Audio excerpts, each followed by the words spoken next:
Chicos, ¿me pueden confirmar si se ve la pantalla, por favor?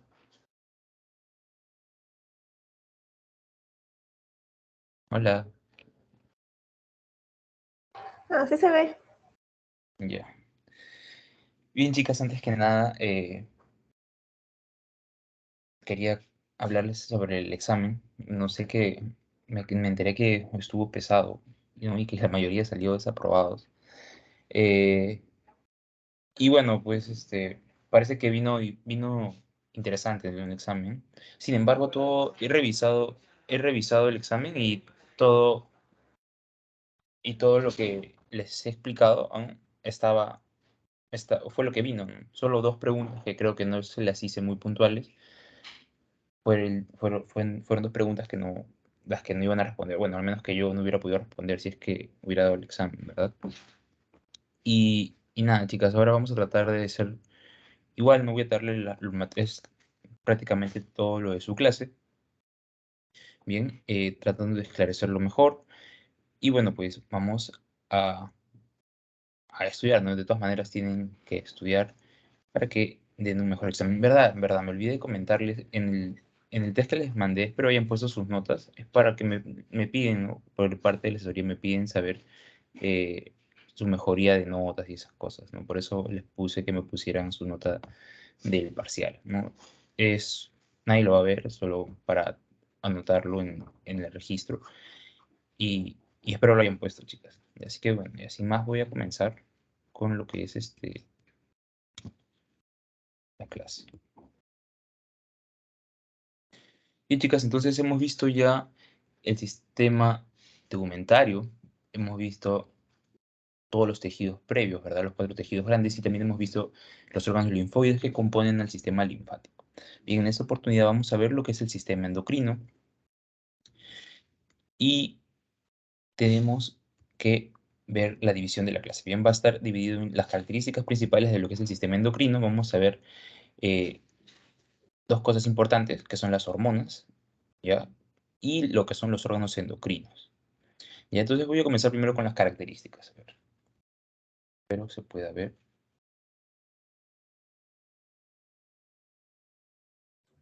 Josué, disculpa una Sí, pregunta. Una sí, cosa, ¿tú crees que me sí. puedes esperar unos 2 minutos? Lo que pasa es que tengo que atender una urgencia y de ahí vuelvo. Ah, ok, ya, está bien. 2 minutos, ¿no? Dale, Ujú. dale, dale, dale. Entonces esperamos a su compañera. Mientras tanto, chicas, entonces voy a seguir comentándoles acerca del examen. No sé, ¿alguien me puede decir qué pasó? O sea, ¿ustedes cómo lo vieron? Así, de verdad. ¿Alguien me podría comentar?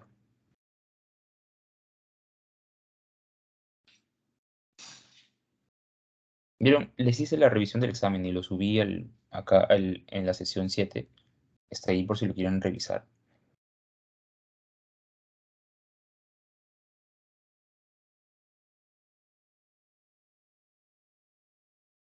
Sí, Ah, una pregunta. ¿Me puedes sí, escuchar? sí, sí. Ah, tú has visto exámenes anteriores, ¿verdad? O sea, de estos años. No sé en qué año estás, más o menos. ¿Tú Sí, lo viste parecido o sí, sí. A ver, lo único nuevo que vi en este examen de histología fue que pusieron imágenes, algo que nunca había visto en ningún examen anterior, y que pusieron preguntas para llenar espacios. Fue la única novedad, en verdad, que noté. y más o menos como que para este final tú recomendarías como que estudiar más a fondo como que todos los detallitos o algo más general? No sé.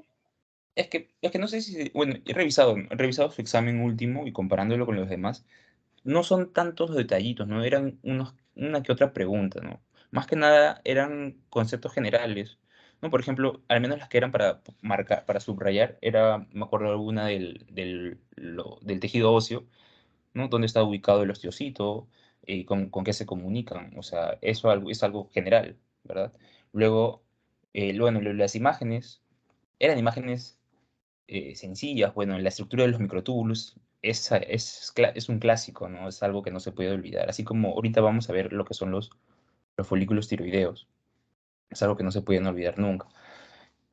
Después, eso, no son tantos los detalles, ¿verdad? No son tantos los detalles. Podría venir, sí, porque he visto que hay preguntas así con detallitos. Por ejemplo, había una de cómo se llama la enzima que se hace que secrete la melanina, creo, ¿no? Al espacio extracelular.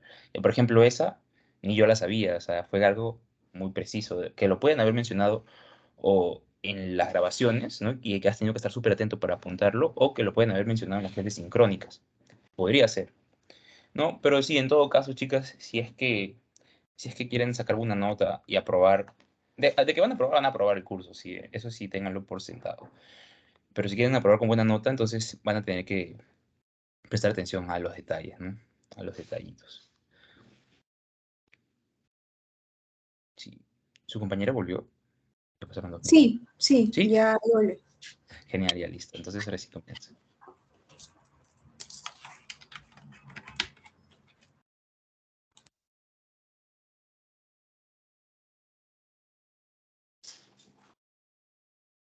Ya. Ya, chicas, entonces veamos las características principales de lo que es el tejido, perdón, de lo que es el sistema endocrino, ¿verdad? Entonces, primero, ¿qué es lo primero? Que carecen de conductos excretores, ¿no? Si bien las células que componen a este sistema endocrino se caracterizan por secretar sustancias, ¿no? En este caso, esas sustancias o productos se van a conocer como hormonas, ¿no?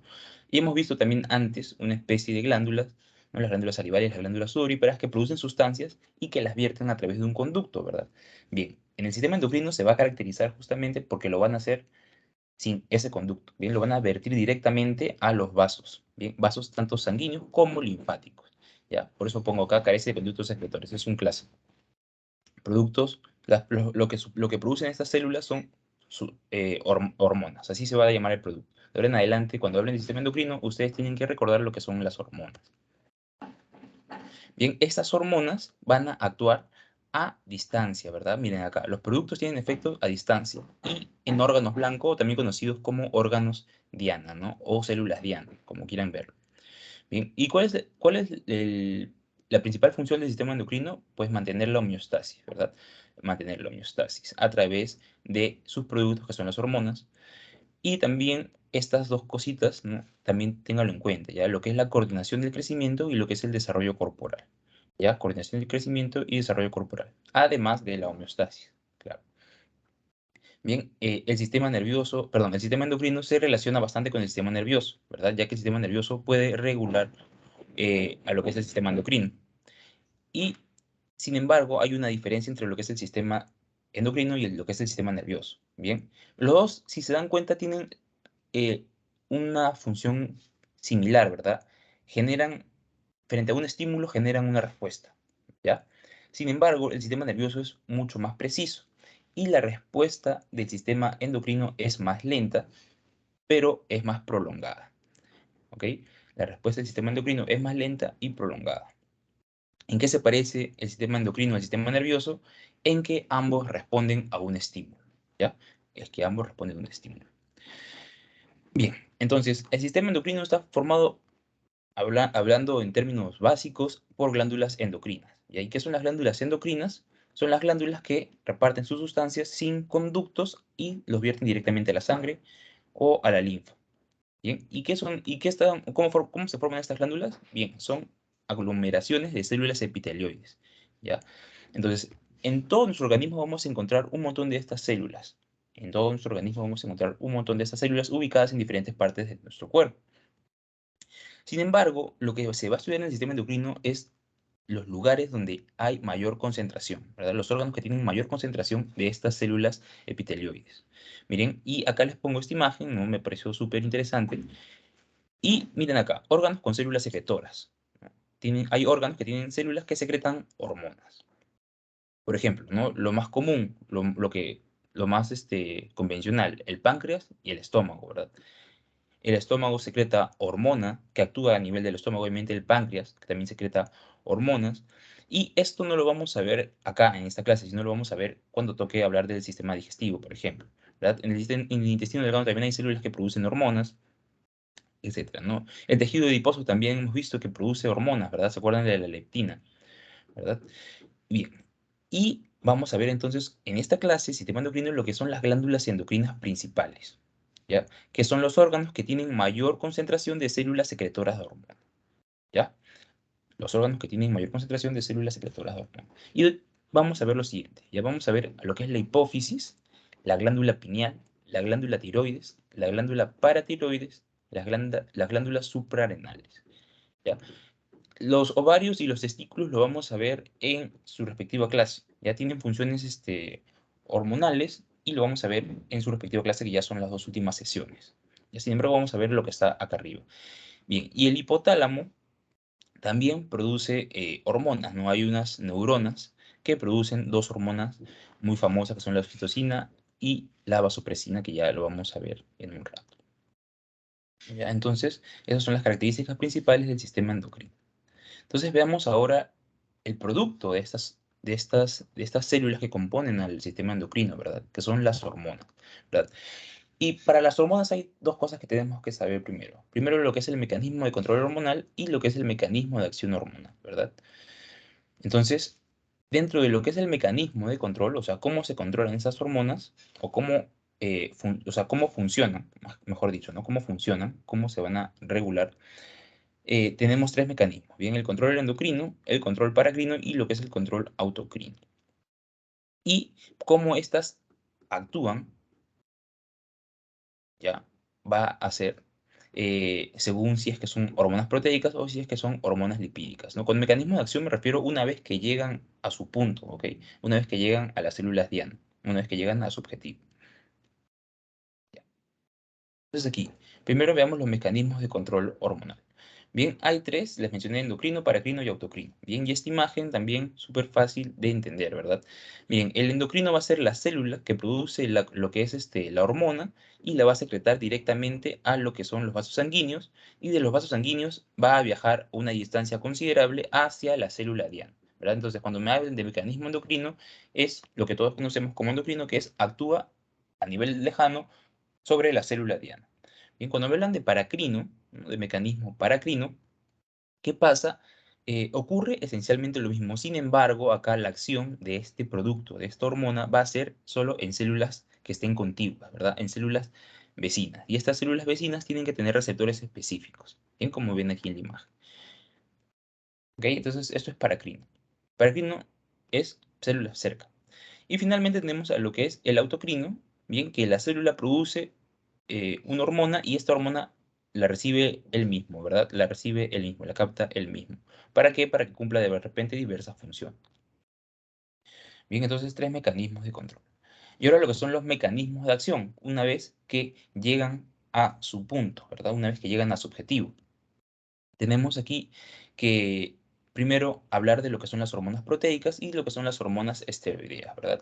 Las hormonas proteicas, valga la redundancia, chicas, están formadas por péptidos, ¿verdad? Recuerden que los péptidos, las operaciones de los péptidos, forman lo que son las proteínas y los péptidos están formados por lo que son aminoácidos, ¿verdad? Entonces, estas hormonas varían su cantidad de péptidos, varían su cantidad de aminoácidos y forman las siguientes hormonas, ¿verdad? Las más comunes, que son hormonas proteicas, son la insulina, el glucagón, la somatotropina, la hormona del crecimiento, la adrenocorticotropa, la folículo estimulante, la luteinizante, la oxitocina y lo que es la antidiurética o también conocida como vasopresina. ¿Ya?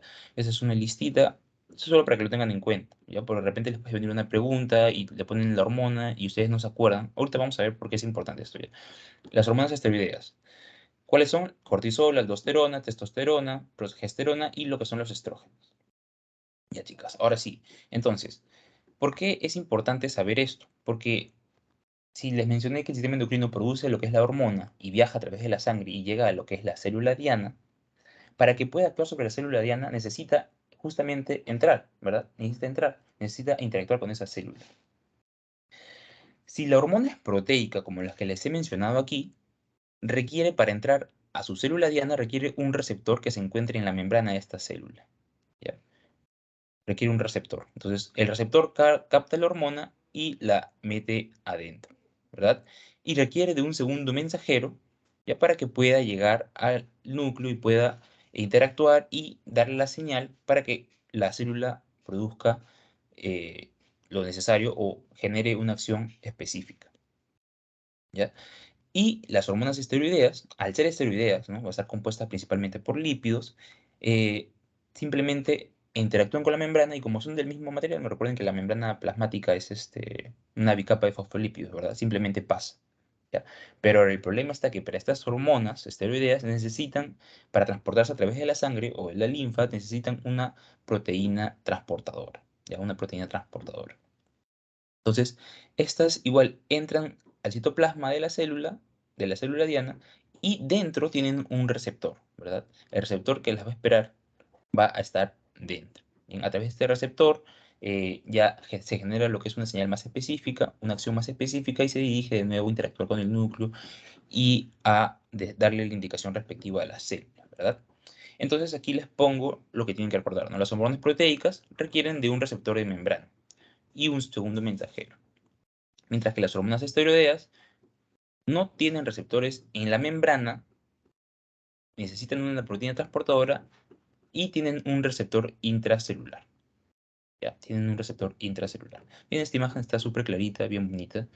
Creo que la saqué de su clase.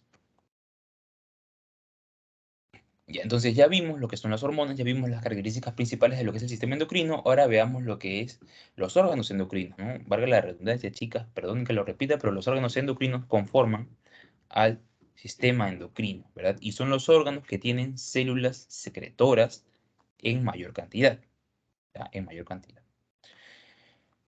Esto se los hago recordar porque, recuerden, ¿no? En el estómago hay también células que se secretan hormonas, ¿verdad? En el páncreas también se secretan hormonas. Sin embargo, también tienen otro tipo de células y otro tipo de función más específica. Por lo tanto, no están consideradas, o sea, no las vamos a estudiar en este capítulo, ¿ya? Entonces aquí tengo las principales, ¿verdad? La hipófisis, o también conocida como glándula pituitaria o glándula maestra, ¿verdad? Tenemos lo que es la glándula pineal, la glándula tiroides y lo que es la glándula paratiroides. Finalmente vamos a ver lo que es la glándula suprarrenal. Bien, el hipotálamo acá lo pongo aparte porque el hipotálamo, si quieren verlo de esta manera, interactúa directamente con la hipófisis, ¿ya? Interactúa directamente con la hipófisis. Sin embargo, no es, o sea, no es un órgano en sí, ¿verdad? Es una parte del sistema nervioso. Entonces, como que por eso no lo he puesto como órgano endocrino. Ya, pero ténganlo en cuenta por si les preguntan, ustedes digan que sí, ¿no? Entonces aquí, veamos primero lo que es la hipófisis, glándula pituitaria o glándula maestra, ¿verdad? Acá está, es una glándula endocrina que se relaciona con el hipotálamo, ya se los dije, y está ubicada en la depresión del hueso esfenoides, ¿ya? El hueso esfenoides, conocido como silla turca. Esa depresión se conoce como silla turca y ahí es donde se ubica nuestra hipófisis, ¿verdad? Miren esta forma característica de la hipófisis, parecen... Bueno, su peso es de 0,5 a 1,5 gramos, tiene forma de pera, ¿verdad? Son dos peras. Perdón, es una forma de pera, vean aquí, una forma de pera, ¿verdad? Yo lo recuerdo, chicas, esto como forma de testículo, ¿ya? O sea, para mí es más fácil recordarlo así, pero formalmente le dicen forma de pera. Bien, y tiene dos partes, ¿ya? La parte que da hacia adelante, ¿no? Hacia nuestra cara, hacia nuestra nariz, va a ser lo que es la adenihipófisis, o también conocida como hipófisis anterior, y la que da hacia atrás es la neurohipófisis, ¿verdad? La neurohipófisis. Bien, la adenihipófisis es, por lo general, ¿no? Está formada de tejido epitelial glandular, y la neurohipófisis en su composición tiene lo que es el tejido nervioso secreto, ¿ya? Ahorita vamos a explicar eso con mayor detalle. Entonces aquí vean, ese es el hipotálamo, y el hipotálamo se caracteriza por tener núcleos. Eso lo van a ver en neuroanatomía. Tiene varios núcleos y esos núcleos tienen o alojan lo que son neuronas, y estas neuronas producen sustancias, ¿verdad? Recuerden que las neuronas tienen su soma y tienen su axón, ¿no? Y a través del axón recuerden que pueden transportarse lo que son sustancias, ¿verdad? Sustancias producidas en el soma. ¿Ya? Eso es un adelanto porque eso es importante recordar. Bien, chicos, y aquí está la formación de lo que es la hipófisis. Miren, se los voy a explicar más adelante, pero acá miren ya el producto final, ¿no? Acá se ponen en la silla turca, se mezclan, ¿no? Tiene dos orígenes, una que forma a lo que es el lóbulo posterior o la neurohipófisis, y una parte que forma al lóbulo anterior, ¿ya? Estas se interrelacionan y se alojan en la silla turca y forman netamente lo que es la hipófisis. Chicas, entonces vamos a ver primero a lo que es la adenohipófisis, ¿ya? O la apófisis anterior. Bien, entonces acá se los he puesto, lóbulo anterior, acá de nuevo, acá vean el lóbulo anterior, parece que es más grande, ¿verdad? Es más grande, ¿verdad? Es más grande. Y acá tiene una imagen histológica, es todo lo más oscurito, ¿ya? Todo lo más oscurito. ¿No? Acá está invertido. ¿No? Este es el lóbulo anterior, este es el lóbulo posterior, pero acá es al revés, ¿verdad? Lóbulo anterior y lóbulo posterior. Bien, chicas, entonces aquí tenemos que ver las funciones de lo que es la adenohipófisis, ¿verdad? Esta adenohipófisis va a regular otras glándulas endocrinas y algunos tejidos que no son endocrinos. ¿Ya? Por esta oración que dice que regula otras glándulas endocrinas, es que se conoce como glándula también maestra, ¿ya? Glándula maestra.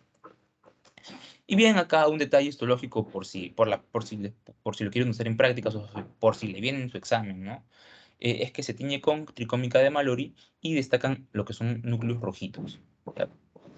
El origen de la adenohipófisis es la evaginación del ectodermo de la bucofaringe hacia el encéfalo, ¿ya? O si quieren verlo más fácil, la evaginación de la bolsa de Rathke. O si quieren verlo más fácil, la adenohipófisis proviene de lo que es la bolsa de Rathke. Y eso se los puse aquí, ¿verdad? Aquí vean cómo se forma lo que es la adenohipófisis, ¿verdad? La bolsa de Rathke se evagina, ¿no? Sale como una protrusión y se forma acá el lóbulo anterior. Bien, entonces eso recuerden ese origen, recuérdenlo porque el origen del lóbulo posterior es diferente, ¿no? Entonces siempre recuerden que las diferencias y similitudes siempre tienen que tenerlas presentes, ¿ya? Muy aparte de lo que pregunten en el examen, siempre tienen que tenerlo en cuenta.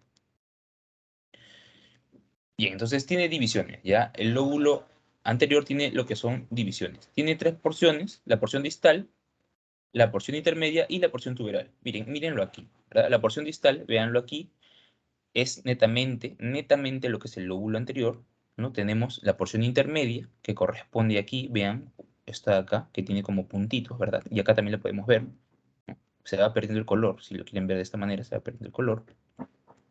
Y finalmente tenemos a la porción tuberal, ¿verdad? Que es esta de aquí, ¿verdad? Que es esta de aquí, la porción tuberal. Entonces, en la porción distal, ¿qué vamos a encontrar? Vamos a encontrar lo que son células cromófobas, ¿ya? Células cromófobas, que no se terminan de teñir, ¿no? En este caso, estas células no se tiñen porque no tienen gránulos y porque son células indiferenciadas que no cumplen ninguna función específica, ¿verdad? Con esto me refiero a que no es que no actúen, sino que van a actuar según el estímulo que reciban, ¿no? De repente, una célula específica no está funcionando bien, entonces estas se diferencian y actúan, ¿ya? Pero en este caso, en lo normal, están degranuladas y no cumplen ninguna función, sí, están ahí rellenando. Ya, entonces son las células cromófobas. Y luego tenemos lo que son las células cromófilas, las que así se tiñen, ¿verdad? Y van a ser divididas en dos tipos, ¿verdad? Las células alfa o acidófilas y las células beta o basófilas, ¿no? Las alfas están en 40%, ¿no? Se tiñen de color rojo, y lo que son las células beta, o también conocidas como células basófilas, se tiñen de color azul o morado y están en 10%, ¿verdad? Si ambas me suman un 50%, entonces yo puedo deducir que las células cromófobas se tiñen, perdón, son un 50%, ¿no? Entonces, la porción distal de la adenohipófisis tiene 50% de células cromófobas que no se tiñen bien y 50% de células cromófilas, ¿verdad? Dentro de ese 50% yo tengo las células alfa y las células beta. Ya, ahorita vamos a ver esto porque esto es importante. Bien, en la porción intermediaria, ¿verdad? Lo que les mencioné aquí, la porción intermediaria, eh, va a ser rudimentario en humanos, ¿bien? Es decir, que se encuentra como rezago. ¿Y qué vamos a encontrar aquí? Vamos a encontrar esto de aquí, los quistes de Rathke, ¿verdad? Quistes de Rathke que son rezagos embrionarios, ya son rezagos embrionarios, ¿verdad? ¿Se acuerdan? Hace un rato les mencioné que la adenohipófisis se forma de lo que es la bolsa de Rathke y producto de esta formación me queda una evidencia, ¿verdad? Esa evidencia son estos quistes de Rathke que se van a encontrar en la porción intermedia de la adenohipófisis, ¿ya? La adenohipófisis. Bien, y la porción tuberal es una extensión del lóbulo anterior, veanlo, se extiende hacia arriba, va a estar bien irrigado, bien, vascularizado, irrigado es lo mismo, y va a poseer células con folículos, ya, con folículos. Esos folículos van a tener células cúbicas y van a haber nidos de células planas, ya, células cúbicas y células planas. Entonces recuerden, cuando les hablen de células planas o células cúbicas y les hablen de nidos o folículos, entonces piensen ustedes en lo que es la porción tuberal, ya, podría ser. Eso es un detalle, no he visto ninguna pregunta que tenga que ver con porción tuberal. pero por si acaso, ¿no? Ahora que se han puesto innovadores. Entonces, acá lo importante les dije que era estas células, ¿verdad? Entonces vamos a ver mejor a lo que es la porción distal, que es justamente la mayor parte de lo que es el lóbulo anterior. Veamos, la porción distal está formada por células epiteliales estructuradas pseudoglandulares. No van a estar rodeadas por capilares sanguíneos. Chicas, acá se los quiero claro, ¿no? Rodeadas por capilares sanguíneos, todas las células, todos los órganos endocrinos tienen, eh, tienen que tener buena irrigación. ¿Por qué? Porque si no, ¿cómo transportan sus sustancias, verdad? Entonces, siempre acuérdense, por lo general se encuentran capilares, ¿ya? También vamos a encontrar arteriolas y también vamos a encontrar venas, pero por lo general son capilares sanguíneos, ¿ya?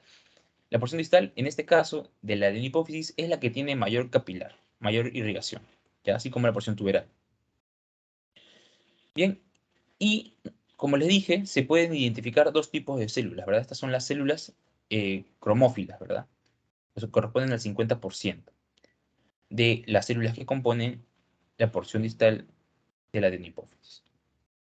Bien, y estas células, alfa y beta, ¿no? Mediante lo que es la inmunohistoquímica y la microscopía electrónica, han podido determinar, ¿no? Su porcentaje y qué cosas hacen estas células, ¿ya? Las células alfa, o también conocidas como acidófilas, hay de dos tipos, ¿ya? Las células somatotropas y las células mamotropas, ¿ya? Y las células beta tienen tres tipos: las células gonadotropas, las células tirotropas y lo que son las células corticotropas. Ya son 5 tipos. Entonces, recuerden, la adenohipófisis tiene 3 porciones. Dentro de la porción distal vamos a encontrar la mayor concentración de células, ¿verdad? 50% cromófilas y 50% cromófilas, ¿verdad? Dentro de las cromófilas tenemos células alfa y células beta. Y las células alfa hay de 2 tipos y las células beta hay de 3 tipos, ¿verdad? Bien, chicas, entonces presten acá mucha atención porque estos nombrecitos, bueno, al menos a mí se me hacían muy tediosos. Y yo no quiero que pasen por eso porque yo me rayaba y fue feo. Bien, las células somatotropas tienen una cantidad de 40-50%, ¿verdad? Y las células mamotropas del 15-20%. Bien, estas células que producen la hormona del crecimiento, ¿ya? La famosa hormona del crecimiento, la STH, ¿ya? O también conocida como somatotropina, STH. ¿Qué hace esta hormona? Actúa a nivel del hígado, ¿ya? Específicamente sobre los hepatocitos, y estos hepatocitos van a secretar lo que es el factor de crecimiento derivado de insulina 1, o también conocido como somatomedina C, ¿verdad? Esta somatomedina C, ¿qué va a hacer? Va a actuar sobre la placa epifisiaria, ¿verdad? Estimulando lo que es el crecimiento, ¿verdad? Recuerden el crecimiento, ¿se acuerdan? Yo les mencioné en el tejido óseo, los huesos tienen un espacio, ¿verdad? Cuando eres niño tienes un espacio. Cuando ese espacio se cierra, has terminado de crecer. Entonces, ¿qué hacen las células somatotropas? Secretan la hormona de crecimiento. ¿Y qué hace la hormona de crecimiento? Llena la placa epifisiaria, ¿ya?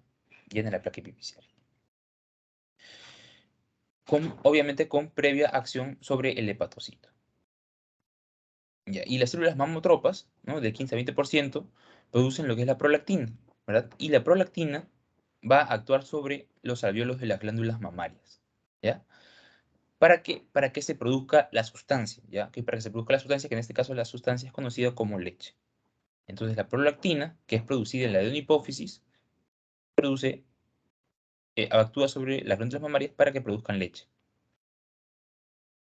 Bien, entonces ya tenemos ya las dos células alfa, ahora veamos las 3 células beta. Tenemos a las células gonadotropas, ¿no? Gona de gónadas, pues, que corresponden a un 10% y van a producir lo que son las gonadotrofinas. ¿Cuáles son las gonadotrofinas? Son dos principales, ¿ya? Las folículo estimulantes y las luteinizantes. Esas son las dos hormonas gonadotropas. Hay otras más que tienen que ver con el testículo y con los ovarios, que las vamos a ver después, ¿ya? En las otras clases. Bien, la folículo estimulante va a actuar tanto a nivel de mujeres como a nivel de varones, ¿verdad? En los varones, ¿qué va a hacer? Va a estimular las células de Sertoli. Y estas células de Sertoli van a secretar lo que es una proteína andrógeno, ¿verdad? Esta proteína andrógeno va a estar relacionada con la testosterona para que se produzca la espermatogénesis, ¿ya? Para que se produzca la espermatogénesis. Y en mujeres va a estimular el crecimiento del folículo ovárico, ¿ya? En todo caso, chicas, acá quiero que recuerden yo que la somatotropina, miren, la somatotropina actúa llenando la placa epifisiaria, ¿verdad? La prolactina, ¿qué hace? Estimula la producción de leche. La folículo estimulante, ¿qué hace? La espermatogénesis y el crecimiento del folículo ovárico, ¿ya? Yo les he puesto esta secuencia para que más o menos tengan una... Sepan, o sea, sepan que todo tiene un orden, ¿verdad? Pero si netamente les preguntan, ustedes tienen que decir lo último, ¿no? ¿Qué hace la folículo estimulante? Ayuda a que se dé la espermatogénesis. ¿Qué hace la folículo estimulante? Ayuda a que se dé el crecimiento del folículo ovárico, ¿verdad? ¿Qué hace la hormona de crecimiento? Hace que crezca. Así como crece, llenando la placa epifisiaria de los huesos, ¿ya? Bien, entonces, ya vimos la folículo estimulante, ahora vamos la luteinizante. Esta igual va a actuar a nivel tanto de hombres como de mujeres, ¿verdad? En los varones, ¿qué va a hacer? Va a estimular las células de Leydig para que se produzca la testosterona, ¿verdad? Y en las mujeres va a generar la estimulación de la ovulación. Ya se va a formar lo que es el cuerpo lúteo y va a madurar el óvulo. ¿Ya? Entonces, la luteinizante, ¿qué hace? En hombres produce testosterona. En mujeres, formación de cuerpo lúteo y maduración de los óvulos, ¿ya? Las células tirotropas que producen tirotropina, ¿ya? La TSH. No se confunden, ¿no? Esto me lo queda a mí. STH y TSH, tirotropina. O también conocida como hormona estimulante de la tiroides, ¿ya? Hormona estimulante de la tiroides. ¿Qué hace? Actúa, obviamente, a nivel de la tiroides para que la tiroides produzca sus hormonas, que son la T3 y la T4. Y finalmente tenemos las células corticotropas, ¿verdad? Que producen la corticotropina, o también conocida como como corticotropina, perdón, ACTH, perdón, ACTH. Estas son sus siglas en inglés. Bien, entonces, estas tienen un precursor, ¿no? Tienen un precursor que es la proopiomelanocortina. Esta proopiomelanocortina por procesos enzimáticos se fragmenta y voy a tener dos corticotropinas, ¿verdad? La ACTH, que es la que vamos a estudiar, y la lipotropina, ¿ya? Y la beta-lipotropina.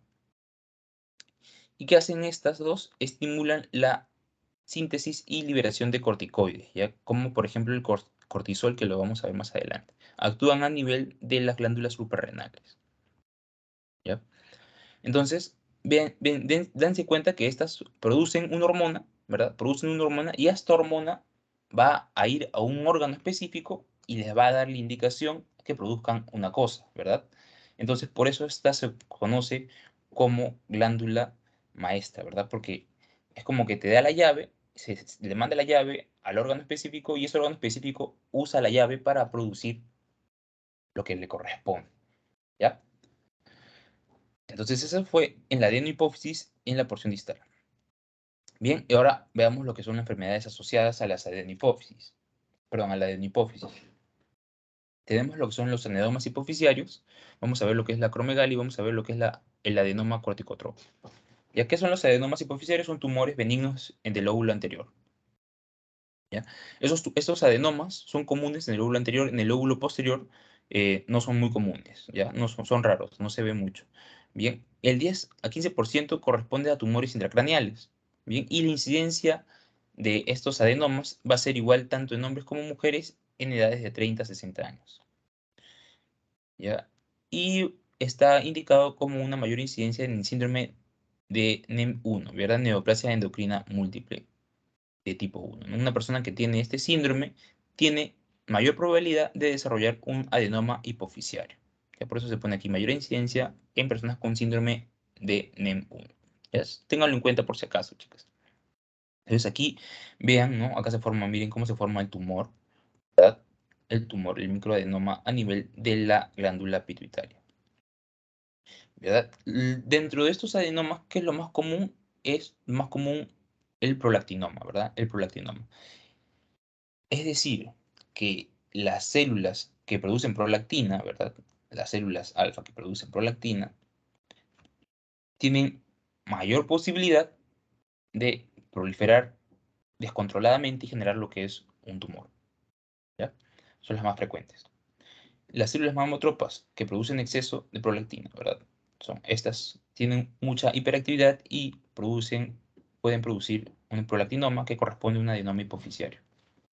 Bien, cursa con allá. ¿Cómo vamos a identificar este tipo?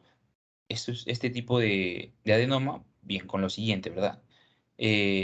Con amenorrea, ¿verdad? La amenorrea, recuerden, es la ausencia de periodos menstruales, la galactorrea, que es producir leche sin estar embarazada, y también se va a ver presentada a través de la infertilidad, ¿verdad? Bien, estos adenomas, por lo general, van a generar una compresión del quiasma óptico y van a disminuir la visión, ¿ya? Son cosas que pueden tener en cuenta, que les puede venir en su enunciado y ustedes ya van a tener que relacionarlo con lo que son o los adenomas hipoficiarios o los prolactinomas. Si les ponen las dos preguntas, perdón, las dos respuestas, chicas, siempre marquen lo más específico. Ya pueden ponerle varias cosas similares, pero ustedes tienen que marcar lo más específico. Si bien corresponde al mismo proceso, tienen que ver lo que les piden, pues, ¿no? Por ejemplo, esa pregunta bueno, le han reclamado y les han dado válida, esa de la osificación intramembranosa, esa solo tenía una respuesta, ¿ya? Solo tenía una respuesta, porque era más específica esa respuesta. Ya, pero si les han validado la otra, ya, en buena hora, no hay problema. Y entonces, esto con respecto a los adenomas hipoficiarios. Bien, luego veamos la acromegalia, chicas, de acá que tienen que recordar, recuerden esta imagen bien característica, acuérdense, prominencia supraorbitaria, mandíbula y nariz grande, y labio inferior evertido, ¿no? Hacia afuera. Un aumento del diámetro del tórax, ¿no? El diámetro anterior del tórax, ¿no? Si el diámetro anterior del tórax es más grande, entonces el corazón tiende a ser más grande y el hígado también tiende a ocupar más espacio. Vamos a encontrar el aumento de azúcar en sangre, dolores de cabeza, bien, hipertensión, no se lo podemos encontrar en otros lados, por eso no es tan importante, ¿verdad? Lo que sí es importante es esto también, el engrosamiento de manos y el engrosamiento de pies, ¿no? Manos gigantes, pies gigantes, acuérdense de esto, junto con estas tres de acá, ¿ya? Y también, ya para coronar, el dolor articular, ¿no? La famosa artrosis, ¿no? Inflamación del cartílago hialino. Esta va a estar relacionada a las células alfa secretoras de somatotropina, ¿verdad? Relacionadas con el crecimiento. ¿Esto por qué se va a dar? Esta condición conocida como acromegalia, ¿por qué se da? Por la producción de somatotropina una vez que ya se cerró la placa epifisiaria, ¿verdad? O sea, ya se terminó de cerrar, ya terminaste de crecer, pero se sigue secretando en este caso la somatotropina y entonces empieza a prolongarse más el hueso, ¿verdad? La famosa acromegalia. Sin embargo, esto no es normal, no es estructural, ¿verdad? Porque ya llegó a su límite, entonces tú estás sobrellevando ese límite. Por eso tienen todas estas condiciones. Bien, y veamos ahora al adenoma de células que producen corticotropina, ¿verdad? Adenoma corticotropa. Eso es igual, al igual que el anterior, son microadenomas, bien, histológicamente suelen ser basófilas y tienen granulaciones abundantes, ¿verdad? O cromófobas, con granulaciones escasas. Ya vamos a encontrar tanto basófilas, si se tiñen de color basófilo, como con un colorante básico, tienen granulaciones abundantes, ¿no? Si no se tiñen, van a tener granulaciones escasas. Y vamos a encontrar lo que son cambios hialinos de Krug, ¿ya? Que son la acumulación de filamentos de citoqueratina, ¿verdad? Así se va a conocer esto, ¿no? Eso es un signo que se puede encontrar en una persona que tiene este tipo de adenoma. Ya le pueden preguntar, ¿no? El médico hizo una biopsia y encontró cambios hialinos. ¿A qué se refiere? ¿No? ¿O a qué síndrome, a qué patología se trata? ¿O qué patología está asociada? Bien, acá, al adenoma de células ACTH. ¿Ya? El aumento de esta célula, perdón, de esta hormona va a generar un aumento de cortisol en la corteza suprarrenal, ¿verdad? Pudiéndose producir lo que es la enfermedad de Cushing, ¿ya? Enfermedad de Cushing, que es un adenoma hipoficiario, ¿no? Es un adenoma hipoficiario que se representa a través de cambios físicos. Bien, entonces, acá veamos aquí, esta es una imagen de lo que es de lo que es la porción distal de la adenohipófisis y vean aquí las células alfa, las células beta, las células cromófobas y acá veamos lo que son capilares, ¿verdad? Lo que son capilares. Miren, ¿cuáles son las células que producen corticotropina? Son las células beta, ¿verdad? Entonces, enfoquémonos en lo que son las células beta.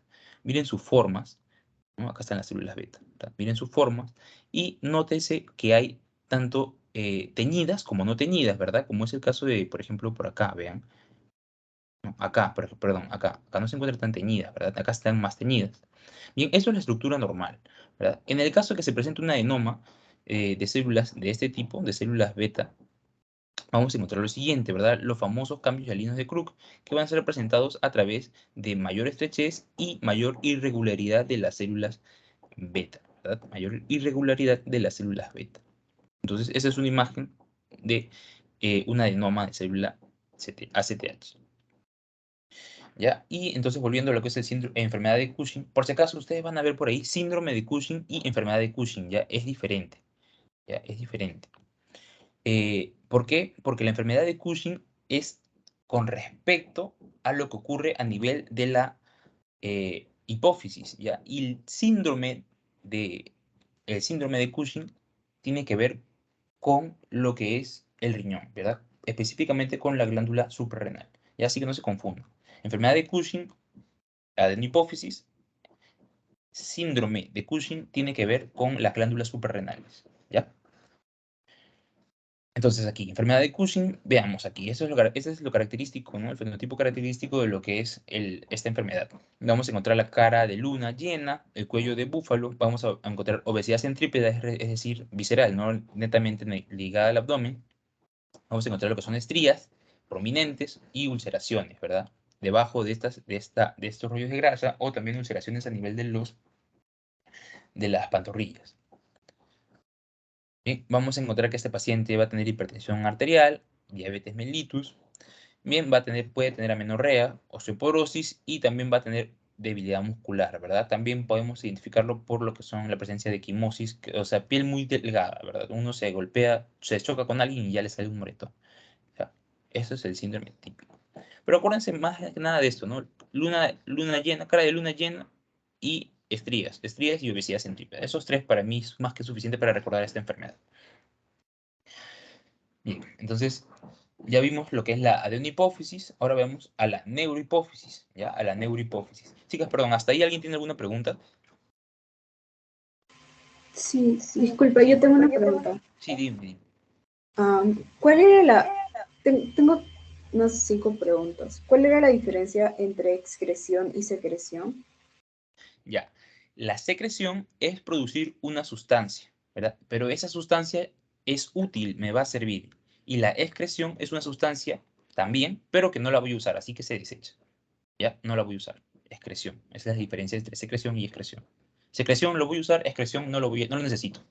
¿Ya? ¿Sí? Y tenía otra pregunta más. Sí. En cuanto a la porción distal, Ujú. eso es parte de la porción nerviosa, ¿verdad? ¿O no? No, no, no. La porción nerviosa está justamente, ahorita lo vamos a ver. Acá, en la neurohipófisis. O sea, Ok, ok. esta es la adenohipófisis, ¿verdad? La adenohipófisis y la neurohipófisis. En la Ya es adenohipófisis diferente. tenemos tres porciones, ajá. Y dentro de esa está la porción distal. La parte nerviosa o porción nerviosa, la que tú me estás diciendo, es en la neurohipófisis. Ya, esa parte. Ujú. Ahorita lo vamos a ver. Ujú. Y tenía otra duda. Sí, ¿La adenohipófisis se considera basófila o eosinófila? ¿Cuál es de más los vaso, dos? es más basófila. Ok. Sí. A ver, acá les puse una imagen, vean. Acá está. Acá está. ¿Ves Ah, cómo se tiñe de, ujú. de mayor color, verdad? Mayor color. Ajá. A pesar que tiene células acidófilas, o eso no tiene nada que ver.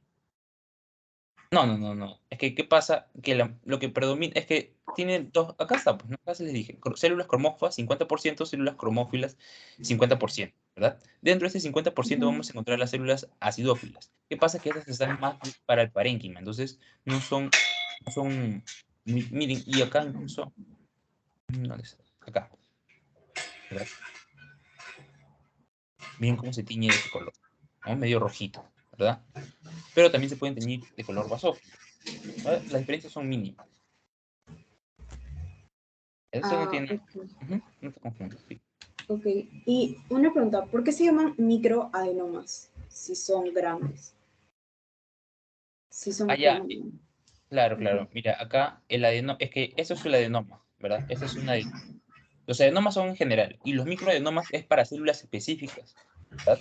Porque yo puedo Ok. decir, por ejemplo, el prolactinoma y esto de acá, y este de aquí, y el adenoma corticotropo, son adenomas, ¿ya? Pero son micro porque son específicas para esas células, ¿verdad? Son específicas para esas células, por eso se le dicen microadenoma. Mm, Ah, ok, ya entendí. Ujú. Ya, chicas, ¿alguien más tiene otra pregunta?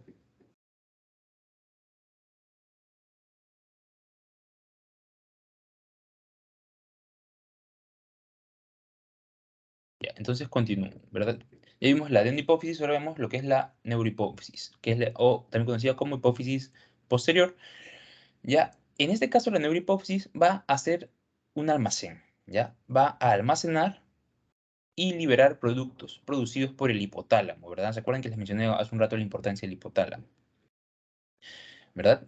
Y va a tener dos porciones, ya la porción nerviosa, o también conocido como lóbulo neural, y lo que es el infundíbulo, que es simplemente un conector, ¿verdad? Un conector, si quieren verlo de esta manera.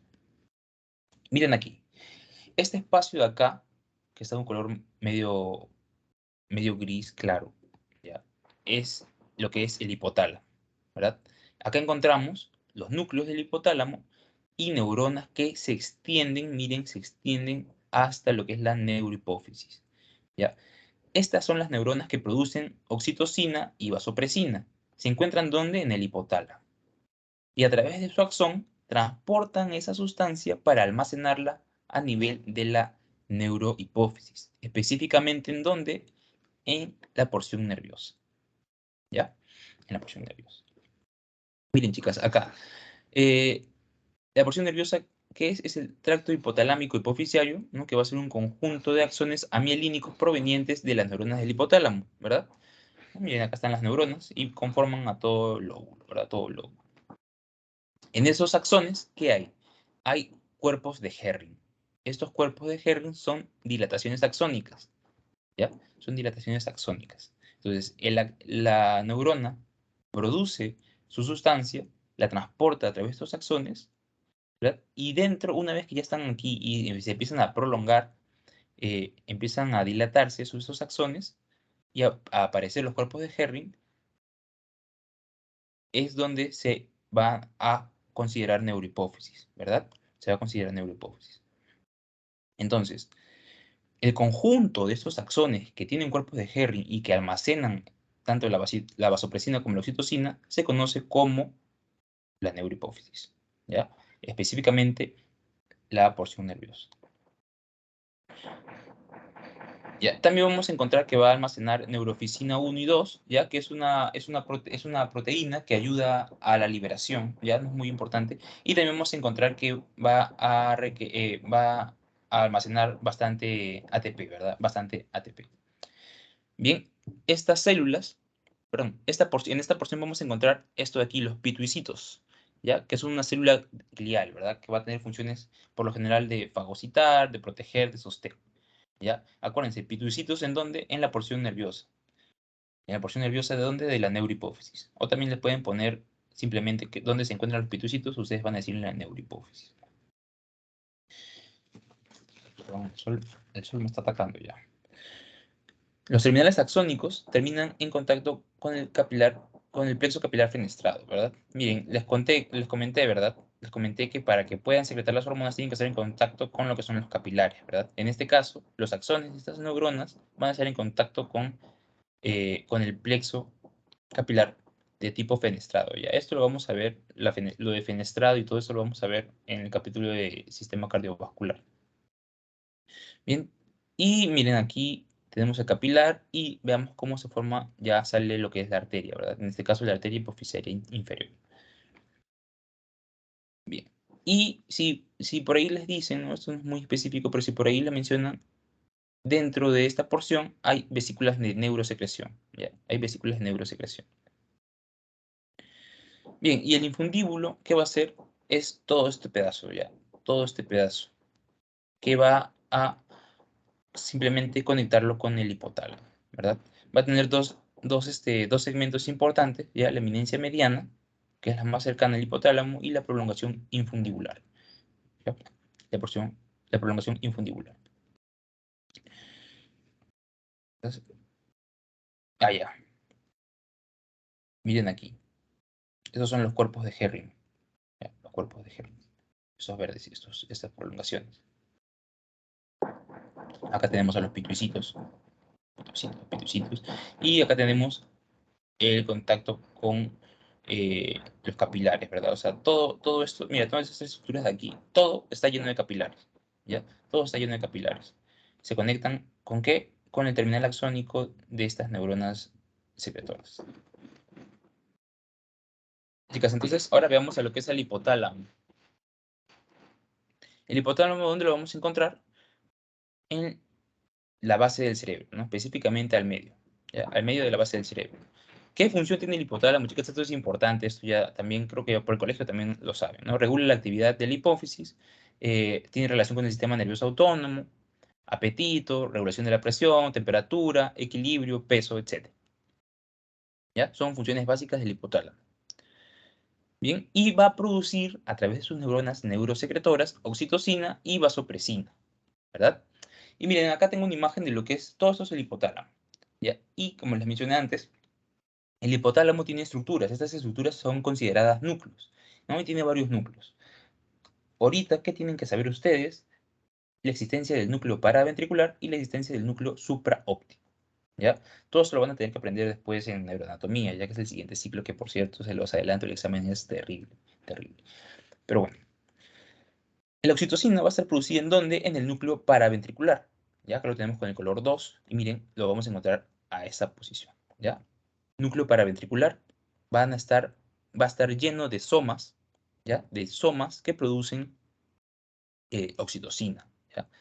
Van a conducirlo a través de los axones hacia lo que es la neurohipófisis, ¿ya? Igual que la vasopresina. Pero la vasopresina, ¿dónde va a ser producida? En el núcleo supraóptico. Bien, acá lo tenemos con el color 4, con el color 4 de color amarillo, y lo tenemos en esta posición, ¿no? Acá tenemos un montón de somas de neuronas que van a producir lo que es la vasopresina y la van a conducir a través de su axón hacia la neurohipófisis, ¿ya? Y ahora dirán, ¿qué es la oxitocina? ¿Qué es el ADH? Bien, la oxitocina es una hormona que va a actuar sobre las glándulas mamarias, ¿ya? Sobre las glándulas mamarias, específicamente sobre las células mioepiteliales que rodean a la porción secretora, ¿verdad? Las glándulas, recuerden, tienen una porción secretora y una porción conductora.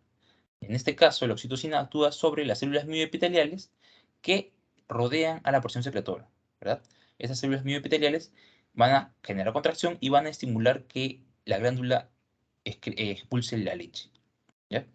Pero para que se ocurra la secreción de esta oxitocina, ¿qué tiene que haber? Tiene que haber un estímulo. ¿Y ese estímulo cuál es? La succión del pezón. ¿Ya? La succión del pezón va a estimular la liberación de oxitocina por parte de la neurohipófisis, ¿ya? Por parte de la neurohipófisis. Ojo, no se confunden, ¿no? El hipotálamo produce la oxitocina y la almacena en la neurohipófisis.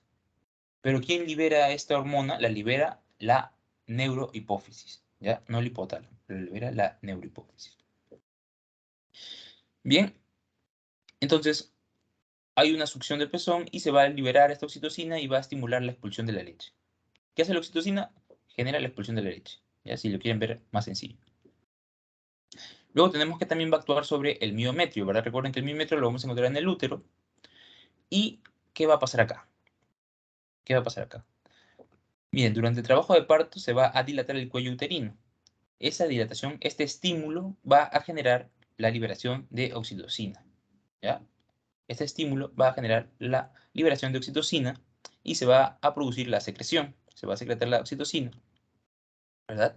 Y el hecho que secrete más oxitocina va a generar mayor contracción del miometrio, ¿verdad?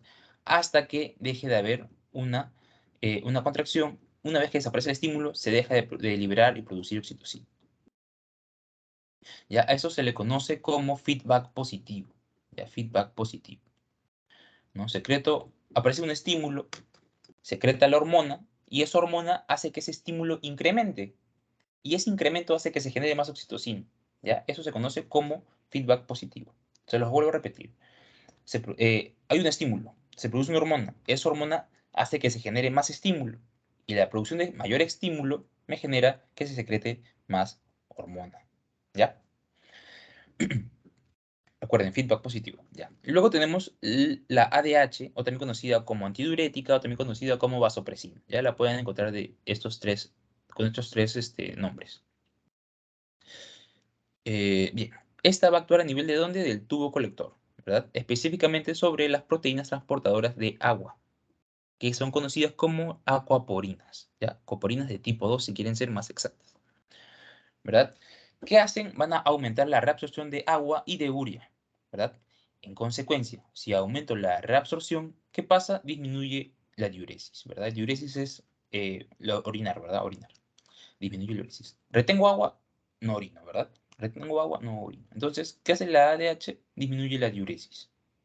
¿Cómo lo hace? Actuando sobre el tubo colector. ¿Para qué?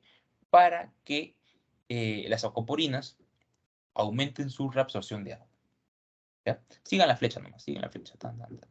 Y si quieren la parte rápida, van de la flecha a la última parte de la flecha. ¿Ya? ¿Qué más hace la ADH?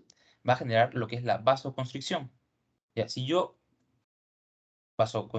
constriño los vasos sanguíneos, ¿qué hace? ¿Qué pasa? Se aumenta la resistencia vascular periférica, ¿no? Y esos son factores que contribuyen a la elevación de la presión arterial. ¿Ya? La elevación de la presión arterial. Ahora, esta ADH va a aparecer frente a estos estímulos, ¿ya? Frente a estos estímulos, la baja presión arterial o un bajo volumen plasmático, ¿ya? Frente a estos dos se produce su acción. Por ejemplo, miren acá.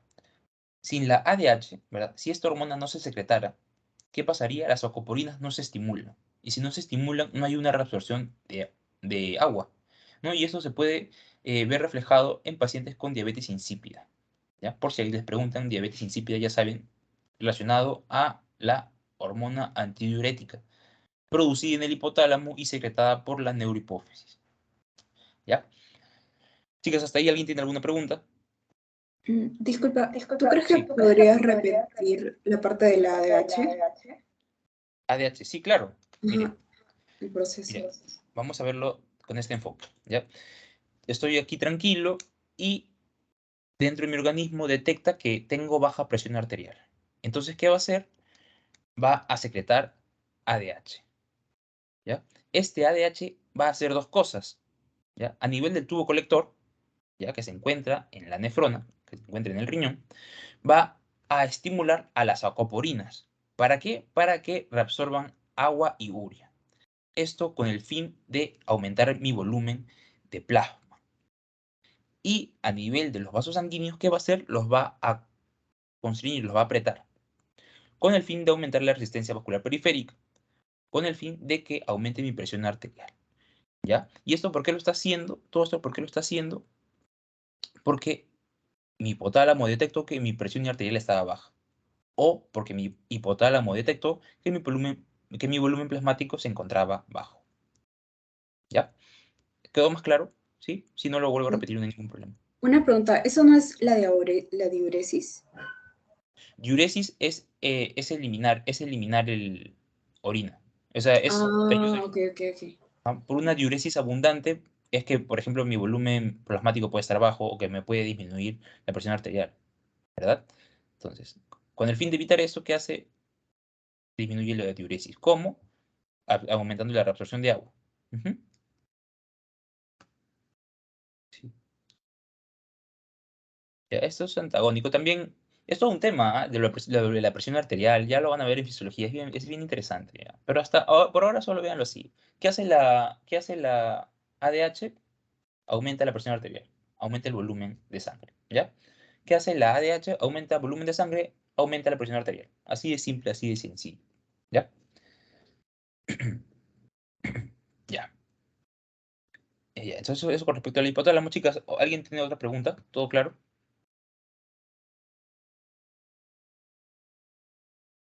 Bien, asumiré que sí. Ya, chicas. Y también, ¿qué pasa aquí?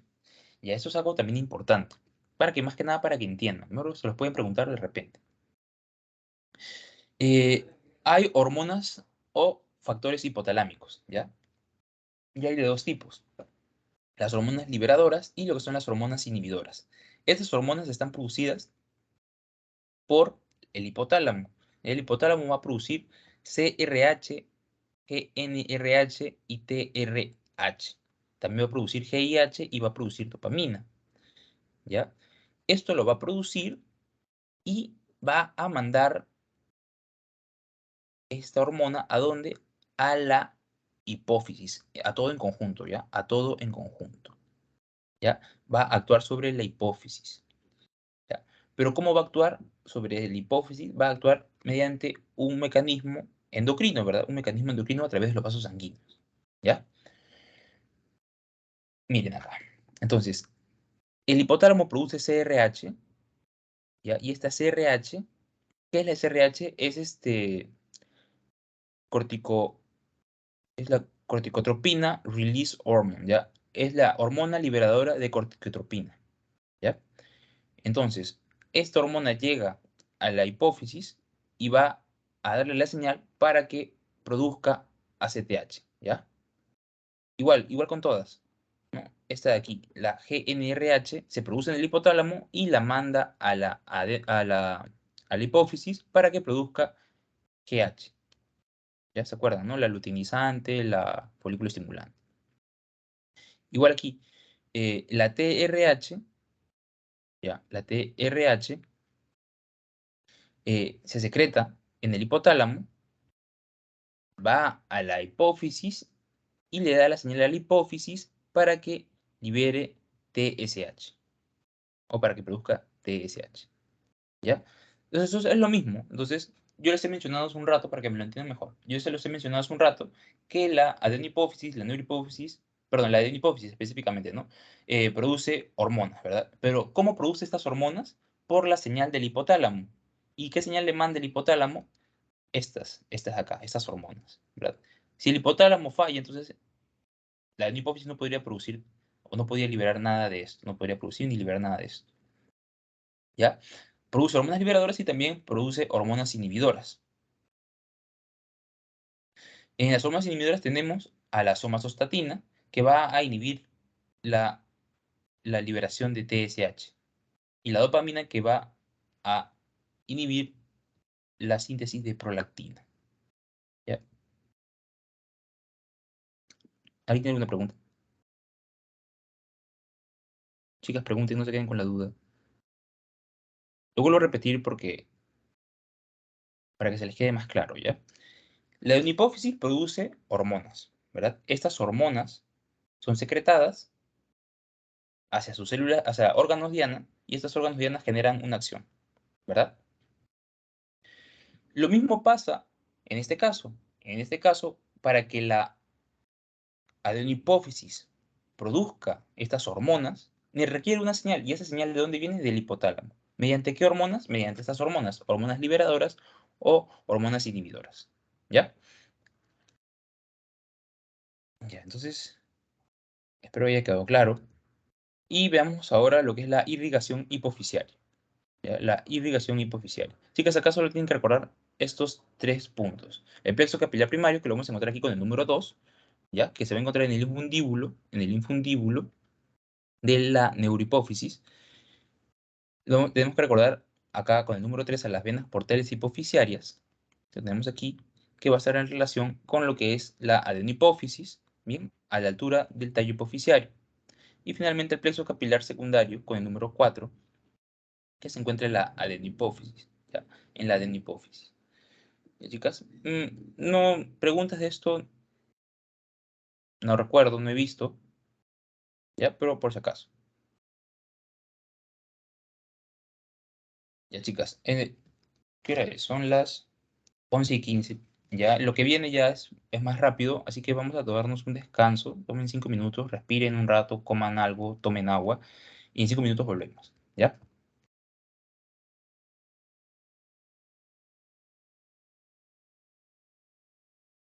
¿Me escucharon, chicas? Sí, no, no, está bien.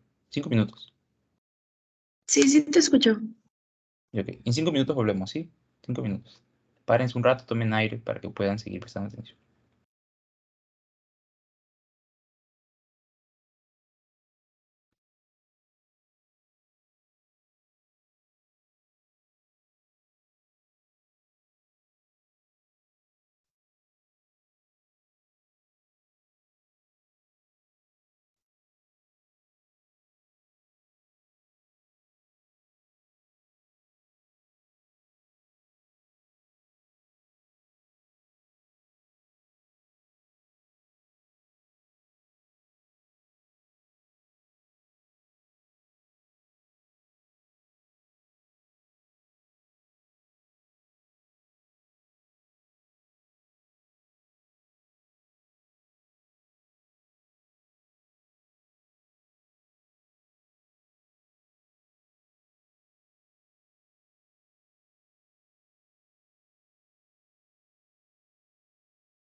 Ya, chicas, ahora sí, ya. Continuemos. Ya acabó el descanso. Espero que hayan caminado y hayan tomado agüita. A ver.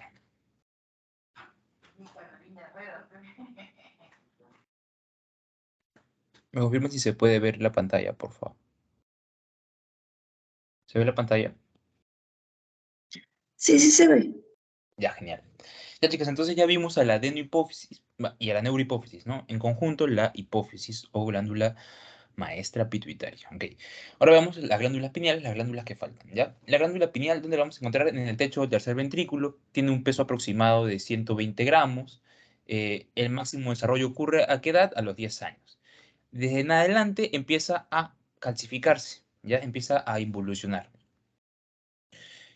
a partir de los 10 años. Y esta calcificación es característica, ¿por qué? Porque por aquí vamos a ver lo que es la arenilla cerebral. Y ahorita vamos a ver eso.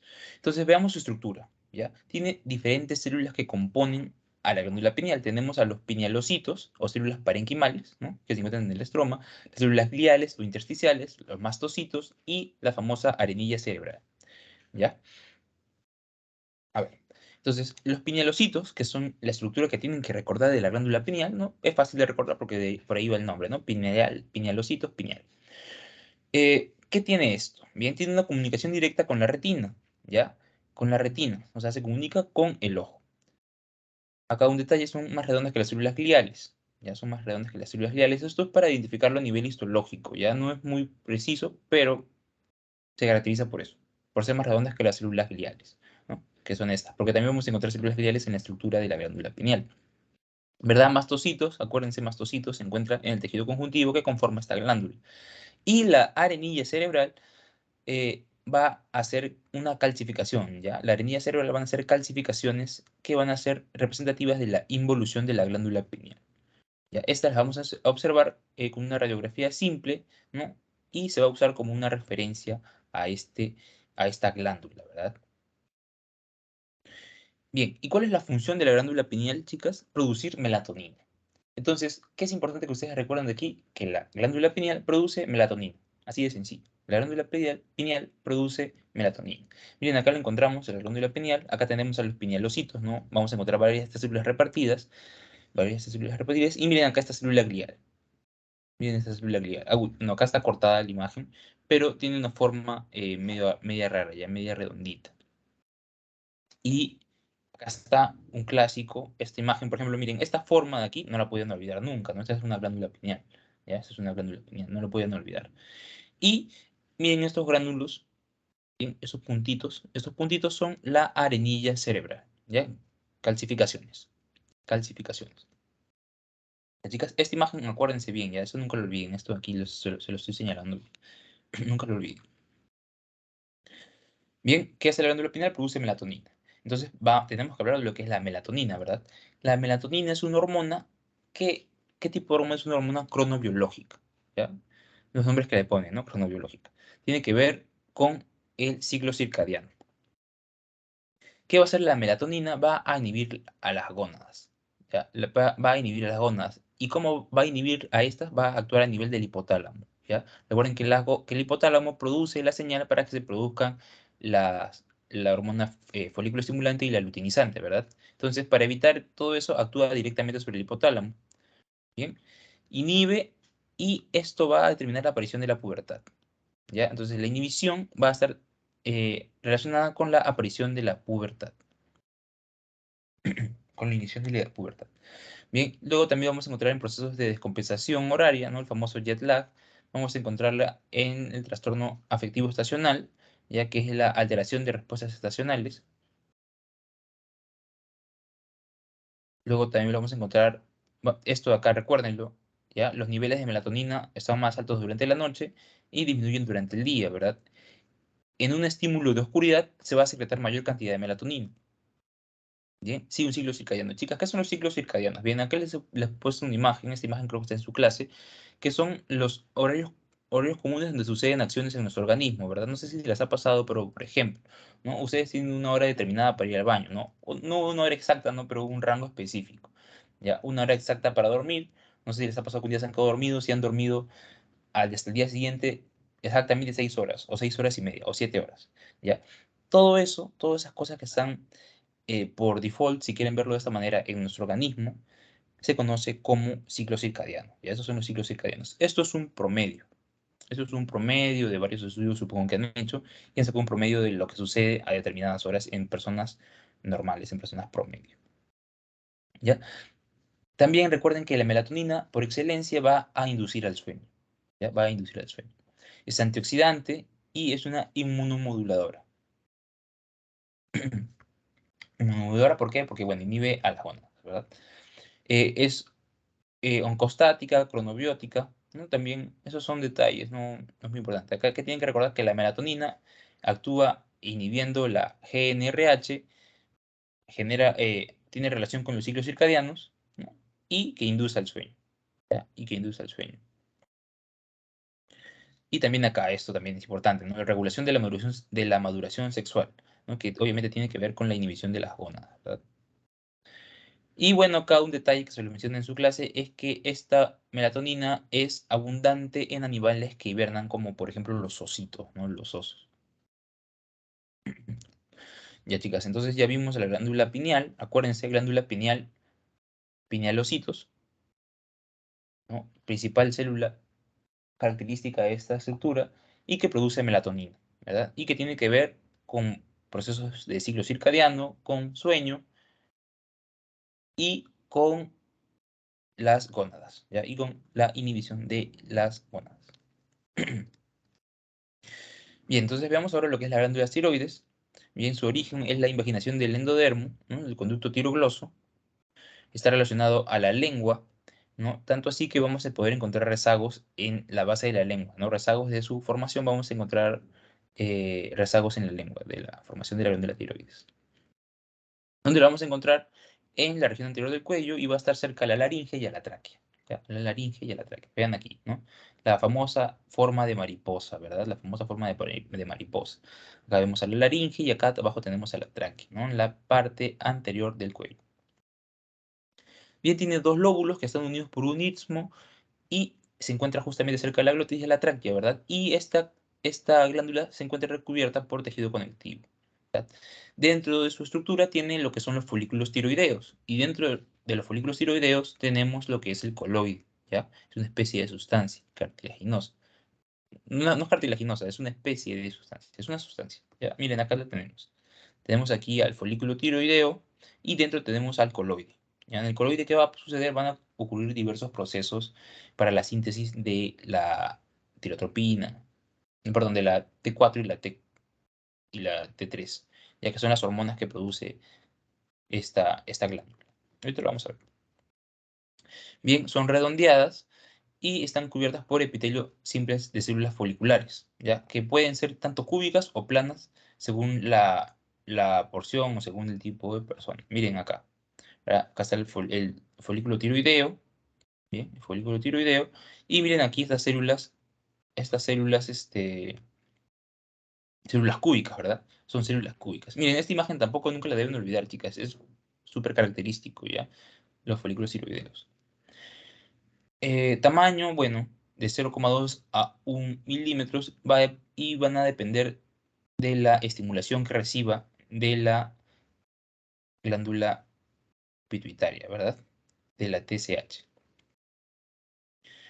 Hay dos tipos de células, ¿verdad? Las células foliculares o principales y las células parafoliculares o células C, que se encuentran en muy poca cantidad, miren, 10%. ¿Cuáles son las células C? Son estas células de acá, miren. Esos triangulitos que se encuentran alrededor del folículo, ¿verdad? Esos folículos. Esta, no se confundan. Esta. No se confundan con esto, que es un capilar. ¿Qué hacen las células foliculares? ¿No? Estas células foliculares van a producir T3 y T4, ¿no?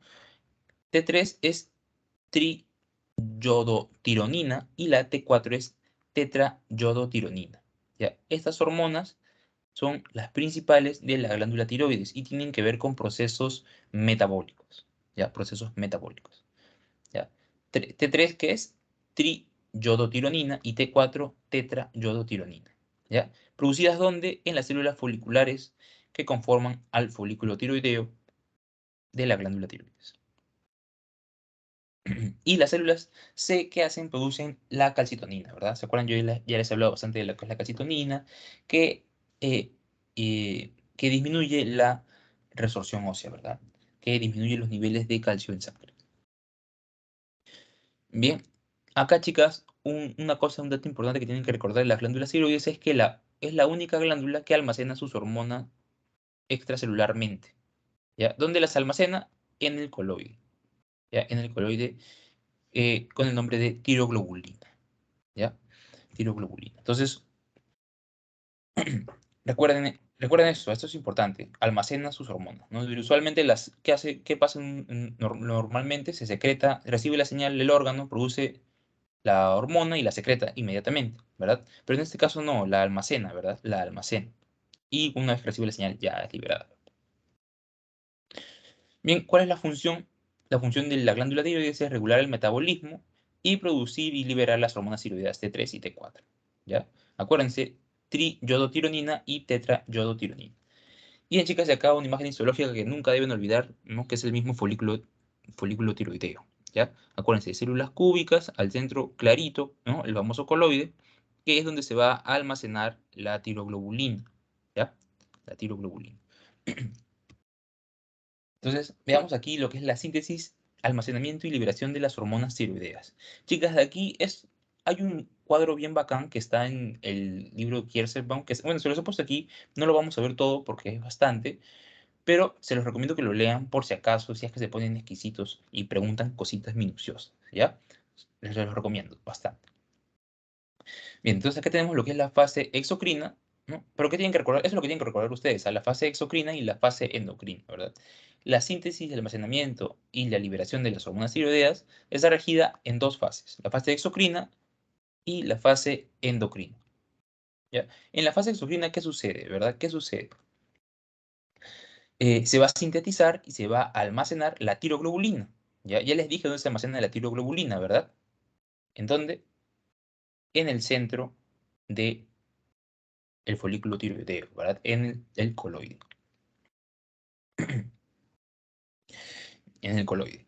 Ya, pero para que llegue esto al coloide, se tiene que sintetizar. ¿Dónde se sintetiza? En las células foliculares, ¿no? Específicamente en el retículo endoplásmico rugoso, ¿verdad? El retículo endoplásmico rugoso produce precursor de la tiroglobulina, ¿no? Y lo manda al aparato de Golgi. En el aparato de Golgi, ¿qué pasa? Se glicosila, ¿verdad? Se glicosila y finalmente, por exocitosis, sale del folículo tiroideo hacia la sustancia coloide, ¿verdad? Y se queda ahí, ¿verdad? Por otro lado, ¿qué ocurre? En la fase exocrina se ocurre la captación y oxidación del yoduro, ¿verdad? Del famoso yoduro. Ahora, una vez que pasa por todo el proceso, por un proceso como una limpieza, si quieren verlo de esta manera, va a ocurrir lo que es la yodación de la tiroglobulina, ¿verdad? ¿Y dónde ocurre esto? Si la tiroglobulina se encuentra en el coloide y se va a yodar, ¿verdad? Va a pasar por un proceso llamado yodación, va a ocurrir obviamente en el coloide, ¿verdad? Se van a juntar, si quieren verlo de esta manera. La tiroglobulina y el yoduro ya purificado se unen en donde en el coloide. ¿Qué enzima ayuda a este proceso? La peroxidasa tiroidea, ¿ya? Y finalmente, ya una vez que ocurre esta unión, ya se forma la hormona, ¿verdad? Se forma la hormona y pasamos a lo que es la fase endocrina, ¿no? Esta hormona, por endocitosis, vuelve a entrar a las células foliculares, ¿ya? Vuelve a entrar a las células foliculares, ¿no? Ya como tiroglobulina yodada, ¿verdad? Ya como tiroglobulina yodada, ¿no? Dentro ocurre lo que es la hidrólisis de esta tiroglobulina, ¿no? Se va a limpiar más y se va a producir ya lo que es la T3 y la T4, ¿verdad? La T3 y la T4. Bien, para que ocurra esto, obviamente pasa por un metabolismo enzimático, ¿ya? Por un metabolismo enzimático. Y este metabolismo enzimático es tanto para limpiar esta tiroglobulina yodada y formar T3 y T4 como para liberarse, ¿ya? Como para liberarse. Bien, la T3, ¿ya? Se caracteriza por ser más potente, o sea, con mayor acción y menos abundante, ¿ya? Y la T4 es menos potente, pero más abundante, o sea, hay mayor cantidad de T4. Y chicas, acá está el cuadro que yo les decía que lo lean. Ya acá voy a hacerle un recordar de lo que es lo más importante. Miren aquí, tengo aquí las células foliculares, ya, estas células foliculares, y tengo acá lo de rosado, lo que es el coloide, ¿verdad? El coloide, el centro. Miren aquí, todo empieza en el retículo endoplásmico rugoso de la célula folicular, ¿ya? Se produce una sustancia, pasa a lo que es el aparato de Golgi y finalmente, mediante una hormona más específica, sale por exocitosis. Al coloide se encuentra con el yodo, ¿no? Este yodo proviene de la sangre, ¿no? Entra igual acá, pasa por otro proceso y lo manda directamente al coloide. Interactúa con lo que es la tiroglobulina y pasamos a la fase endocrina, ¿verdad? Vuelve a entrar por endocitosis, pasa por procesos enzimáticos y se forma lo que es la T3 y la T4, ¿ya? La triyodotironina y la tetrayodotironina, o también conocida como tiroxina. ¿Qué hacen estas hormonas, chicas? ¿Qué hacen estas hormonas? Metabolismo, ¿ya? Metabolismo. Un rato voy a conectar mi computadora. Chicas, vamos ya terminando, no se preocupen. Ya está. Ya, entonces, esto, chicas, les recomiendo que lo lean, por favor, léanlo y hagan sus apuntes, ya pongan así, 1 pasa esto, y dentro del 1 ponen 1.a pasa esto, 1.b pasa esto, pasa esto, pasa esto, ¿ya? Y ya, chicas, acá hay algo importante, otro dato importante de lo que es la glándula tiroides, ¿ya? La TSH es la única hormona que regula su secreción. Miren acá. Entonces tenemos acá el hipotálamo, se produce lo que es la TRH.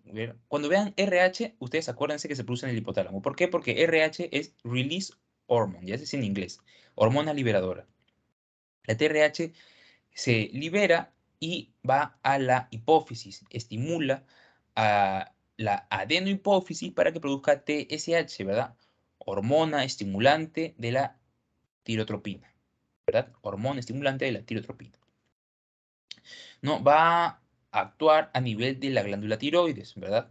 Va a actuar a nivel de la glándula tiroides. Cuando llega a la glándula tiroides, ¿qué hace la glándula tiroides? Secreta sus hormonas producidas, ¿verdad? La T3 y la T4, ¿verdad? Miren, acá están sus funciones.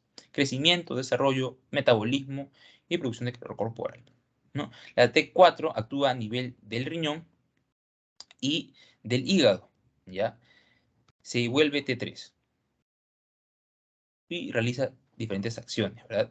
Pero miren aquí, esta va directamente al hipotálamo y le va a dar una señal. Le va a decir al hipotálamo, ya tengo mucho o ya realicé mi función, ya no produzcas más TRH.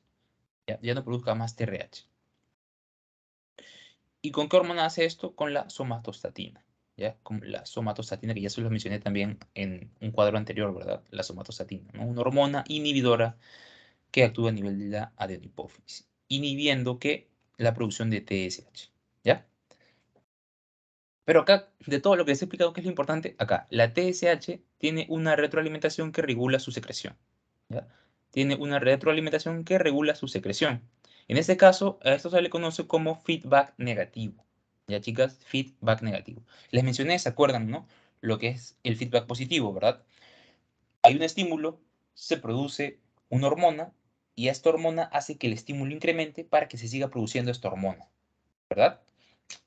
Acá ocurre lo siguiente, el feedback negativo que hace, hay el estímulo, se secreta la hormona y esta hormona genera su acción y ella misma va a mandarse una señal para que ya deje de producirse, ¿ya? Para que deje de producirse. Eso es feedback negativo. Chicas, y ahora, enfermedades relacionadas con lo que es la glándula tiroides. Ya tenemos al cretinismo, tenemos al mixedema y tenemos estos dos, el bocio multinodular y la enfermedad de Graves. Ya veamos el cretinismo, bien, este es hipotiroidismo en donde en la infancia, ¿ya? Causa de qué, hay dos causas, causa endémica y la causa esporádica. La endémica tiene que ver con la ingesta de yodo, ¿no? Muy poca ingesta de yodo, y la esporádica con una deficiencia enzimática, ¿verdad? Con una deficiencia enzimática que no permite la unión de la tiroglobulina con el yodo, ¿no? Los procesos de depuración, etcétera, que ocurren en el coloide, ¿verdad? Me faltan enzimas y estas enzimas es una causa esporádica para tener cretinismo, ¿no? Esto es congénito. Lugares donde es común encontrar esto, en los Andes, en el Himalaya, en China Central y en África, ¿verdad? Acá hay un dato importante, ¿no? Los niveles de T3 y T4 durante el embarazo pueden influir en la gravedad de esta condición en los niños, ¿ya? En los niños. Bien, cómo lo vamos a identificar, verdad? Acá tenemos su clínica, que es lo que les puede venir en el enunciado, ¿verdad? Desarrollo del sistema esquelético o sistema nervioso central alterado, ¿no? Retraso mental grave, estatura corta, rasgos faciales, acá es faciales, chicas, faciales toscos, protusión lingual, hernia umbilical, ¿ya? La famosa hernia umbilical. Ahora veamos el mixedema, ¿verdad? Va a ser lo mismo, hipotiroidismo, pero ¿en dónde? En niños más grandes y en adultos, ¿ya? Y en adultos. También conocida como la enfermedad de Gould, ¿verdad? El estado cretinoide. No, esos son detalles. Bien, esto sí puede venir en su enunciado. El lentecimiento, ¿verdad? El famoso letargo, ¿ya? El famoso letargo. No poca actividad física y mental. Chicas, esto, disnea, fatiga, hablar lento, la apatía, intolerancia al frío y el sobrepeso. ¿Ya? Estas cositas también acuérdense. El estreñimiento, poca sudoración, ¿no? Lengua gruesa, miren acá está la lenguaza, rasgos faciales toscos, ¿verdad? Aumento de sustancia amorfa, ¿verdad? Aumento de sustancia fundamental o amorfa. ¿Dónde encontramos esto? En el tejido conectivo, ¿verdad? Aumento de glucosaminoglucanos, de ácido hialurónico en la piel. Y en el tejido celular, en el tejido conectivo subcelular, vamos a encontrar lo que es el edema sin fobia, ¿verdad? Va a haber una inflamación. Un edema es una inflamación, una retención de líquidos a nivel de tejido conectivo, ¿verdad? En este caso va a ser sin fobia. ¿Qué quiere decir esto? Que al momento del tacto no se va a hundir, ya no se va a hundir, va a ser medio turgente, ¿no? Medio durito. A nivel de, acá podemos ver un signo y también va a ocurrir esto en las vísceras, ¿ya? Va a haber un aumento del colesterol, específicamente de baja densidad, ¿ya? Low density lipoprotein, ¿ya? O sea, el LDL tiene que ver con el colesterol, ¿verdad? Tiene que ver con el colesterol. Las lipoproteínas de baja densidad van a estar en aumento, ¿ya? Y eso es malo, ¿verdad? Las lipoproteínas de baja densidad eh, son no favorables para nuestro organismo. Hay un aumento de TSH, somatotropina, y poco T4 en el hipotiroidismo primario. Ya, hay dos tipos de hipotiroidismo. El hipotiroidismo primario y lo que es el hipotiroidismo secundario. Ya, en el hipotiroidismo primario, recuerden, aumento de TSH, ya, somatotropina, y poco T4, ¿no? Poco tetrayodoponina, ¿verdad? Y en el hipotiroidismo secundario hay una normal concentración de esta hormona, pero va a haber igual poca T4, ¿ya? Y acá estas dos últimas. El bocio multinodular, miren aquí hay el cuello de frente, ¿no? Miren este cuellazo. Es por una inflamación de la glándula, ¿verdad? Esto se conoce como bocio. Evolución de los bocios difusos simples, ya. Hay un, hay una hinchazón, eso es una hinchazón exacerbada, ¿verdad? Ya muy exagerado, ¿verdad? Normal de una persona que tiene bocio es cuando se inflama así, pero es más pequeño y de repente, no, igual destaca a la vista, ¿ya? Pero igual es una inflamación no tan así descontrolada como esta, ¿no? ¿Y por qué ocurre esto? Por un aumento extremo de la glándula, ¿no? Y es probable que en un momento se piense que puede ser un tumor. Y en la enfermedad de Graves que tenemos que es el hipertiroidismo, ¿verdad? El hipertiroidismo. En el hipotiroidismo, hipo es que hay poco, ¿verdad? Que hay poca tirotropina. O sea, que hay poca acción de las hormonas que produce la glándula tiroides, ¿no? Por eso todos hemos visto, ¿no? Letargo, un metabolismo lento, estreñimiento, etc. Y lo contrario va a pasar en la enfermedad de Graves, va a haber un hipertiroidismo, ¿verdad? Va a haber hiperplasia tóxica, ya tóxico, ¿no? Como tú ves, de la tiroides. Van a haber folículos más pequeños. ¿Por qué? Porque va a haber una excesiva función de estos folículos. ¿No? Van a estar en constante actividad, entonces se va a hacer el folículo más pequeño. No, miren aquí, miren acá. Esto sí también, eso podrían preguntarles. Es fácil de recordar, ¿verdad? Hace un rato les mostré lo que es un folículo tiroideo, ¿no? Un circulito medio poligonal, bien bonito, que tiene células cúbicas y adentro tiene una sustancia clara, ¿no? Y eso es lo mismo, solo que en caso de esta enfermedad, ¿verdad? ¿No? Ya muy gastado. Miren cómo se pone. ¿No? ¿Qué es representativo de esta enfermedad? los ojos saltones, también conocidos como exoftalmia, ¿ya? También vamos a encontrar el bocio, vamos a encontrar hiperactividad, taquicardia. Miren aquí este cuello, esto es lo normal, ¿verdad? Esto es lo normal del bocio. Pero esto ya es, el bocio multinodular es ya muy exagerado, ¿verdad? Esto es lo normal. Cuando se refiere a bocio, ¿verdad? O sea, en sí el bocio ya no es normal, ¿verdad? Bien, chicas, ahora glándula paratiroides. ¿Qué tienen que recordar la glándula paratiroides? Su estructura. Ya, su estructura, que tiene dos tipos de células. Células principales y células oxifílicas. ¿Cuál es más grande? Las células oxifílicas, miren, miden hasta 12 micras. Y las células principales solo llegan hasta 10. Las células principales que producen la paratormona, ¿verdad? La paratormona. Bien, acá les he puesto todo el esquema de lo que hace la paratormona y eso yo se los he explicado en tejido óseo, ¿verdad? Se los digo, se los adelanto, ¿qué hace la paratormona? Estimula lo que es la resorción ósea, ¿ya? Es decir, que va a aumentar los niveles de calcio en sangre, ¿ya? ¿Cuál es el estímulo para que se produzca esta hormona y se secrete? Es que haya bajos niveles de calcio en sangre, ¿ya? Y no solamente actúa a nivel de los huesos, sino también actúa a nivel del aparato gastrointestinal, como absorbiendo mayor cantidad de calcio a nivel del intestino, y en el riñón, como absorbiendo, aumentando la absorción de calcio en los tubos distales, ¿ya? En los tubos distales. Bien, chicas, acá, miren acá lo que son las células principales y las células oxifilas, ¿ya? Voy a terminar acá de explicarles lo que son las células oxifilas. Miren, de 10 a 12 micras, citoplasma acidófilo y tiene abundantes mitocondrias, es decir, que tienen eh, abundante actividad relacionada con el ATP, ¿verdad? Son activas. Aumentan después de la pubertad. Bien, chicas, de aquí, ¿qué es lo importante? Acuérdense, glándula paratiroides produce paratormona ante bajos niveles de calcio, ¿ya? Ante bajos niveles de calcio. Su ubicación se encuentra por detrás de la glándula paratiroidea, ¿no? Son estas bolitas de aquí, ¿no? Detrás de la glándula tiroidea vamos a encontrar la glándula paratiroidea, ¿no? En estos 4 puntos. Produce la paratormona, ¿no? Con el fin de aumentar el nivel de calcio en sangre. ¿Ya, chicas? Con el fin de aumentar los niveles de calcio en sangre. Ya, chicas, miren aquí. ¿Cuáles son las oxifilas? Estas son las oxifilas. ¿Ya? Estas son las oxifilas y estas son las células principales. ¿Cómo las diferencio? Miren acá el tamaño nomás. El tamaño, miren, estas son chiquitas. Estas son chiquitas, tienen citoplasma claro, ¿no? Miren este citoplasma, casi es blanco, ¿verdad? Es blanco. Es blanco y es escaso. Cambio aquí, miren, estas células son grandes. Son grandes, son las oxifilas, ¿verdad? Tienen citoplasma acidófilo, en este caso está usando una tinción basófila, por eso se tiñe de morado, y en este caso ven aquí que está más claro y no se tiñe tanto, ¿verdad? Tienen acá abundantes mitocondrias y aumentan después de la pubertad, ¿ya? A ver, me dicen aquí, ¿qué hacen las células oxifilas? También producen paratormona, ¿ya? Pero mediante inmunohistoquímica se ha determinado que más se producen en las células principales, ¿ya? Por eso ponen acá que en las células principales se produce la paratormona, ¿ya? Acá perdón, una imagen más de lo que es la glándula paratiroides, ¿verdad? De nuevo aquí las células oxifilas y aquí concentradas lo que son las células principales.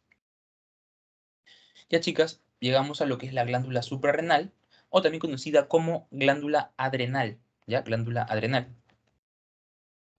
¿Dónde la vamos a encontrar? Ubicada sobre los riñones, ¿verdad? En el espacio retroperitoneal, ¿verdad? Simplemente son dos que se encuentran sobre los riñones. ¿Cuál es la función así general de lo que es la glándula suprarrenal? Producir hormonas esteroideas y catecolaminas, ¿ya? Las catecolaminas, se los adelanto, son hormonas proteicas, ¿ya? Son hormonas proteicas. Y miren, acá están las cuatro que producen. Produce glucocorticoides, produce mineralocorticoides y produce gonadocorticoides, ¿no? Estas son hormonas esteroideas. Y acá tenemos a las catecolaminas. Produce también catecolaminas. Bien, entonces veamos aquí, dentro de los glucocorticoides que tenemos, al cortisol y a la corticosterona, ¿ya? Estas van a producirse en respuesta a la ACTH, ¿verdad? Esta es la señal que viene ¿de dónde? De la hipófisis, ¿verdad? De la hipófisis. Específicamente de dónde. Específicamente de dónde. ¿Alguien me puede responder? Ya, bueno, de la adenohipófisis.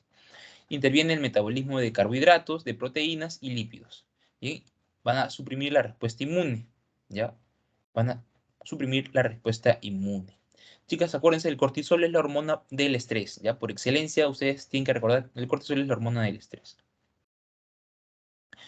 Bien, ahora veamos a los mineralocorticoides. ¿Cuáles son?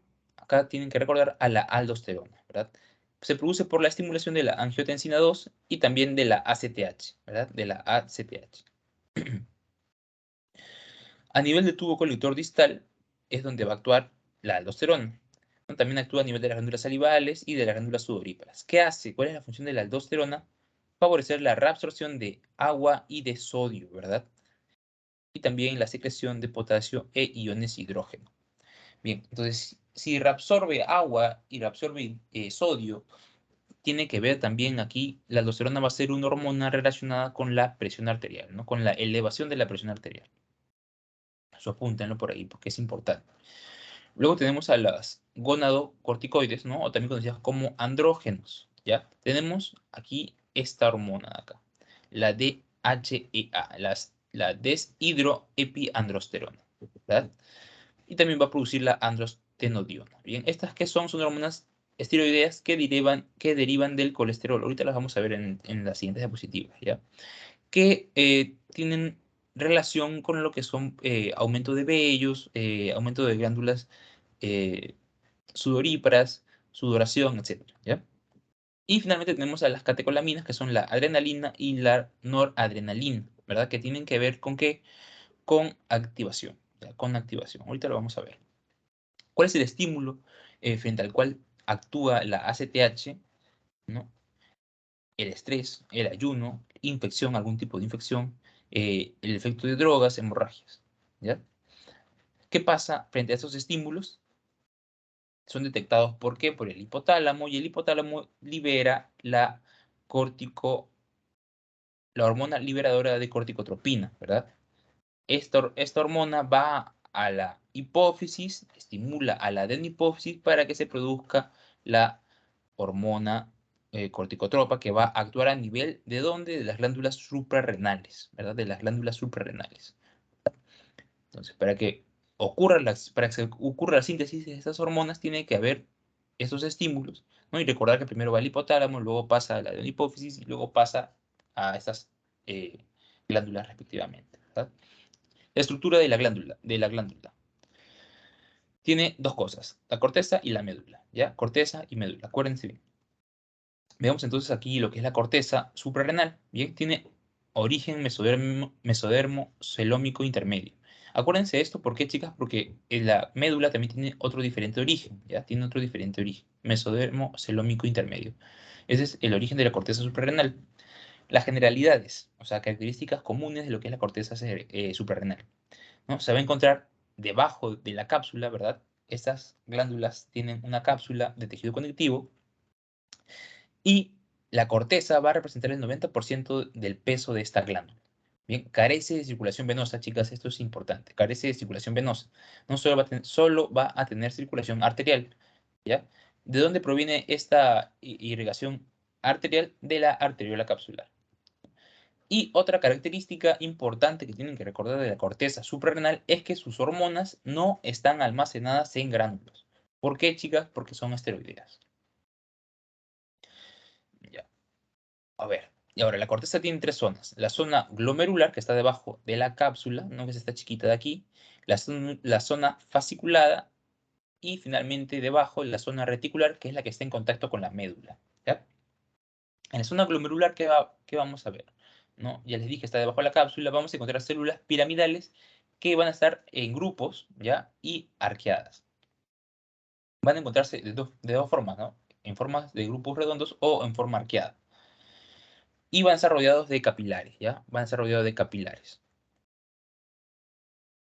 ¿Y qué hacen? ¿Qué sucede? Estas células que hacen producen mineralocorticoides. ¿Cuál era el mineralocorticoide por excelencia? Lo que es la aldosterona, ¿verdad? Que tiene que ver con qué? Con la reabsorción de sodio y agua. ¿Con qué tiene que ver eso entonces? Con la presión arterial.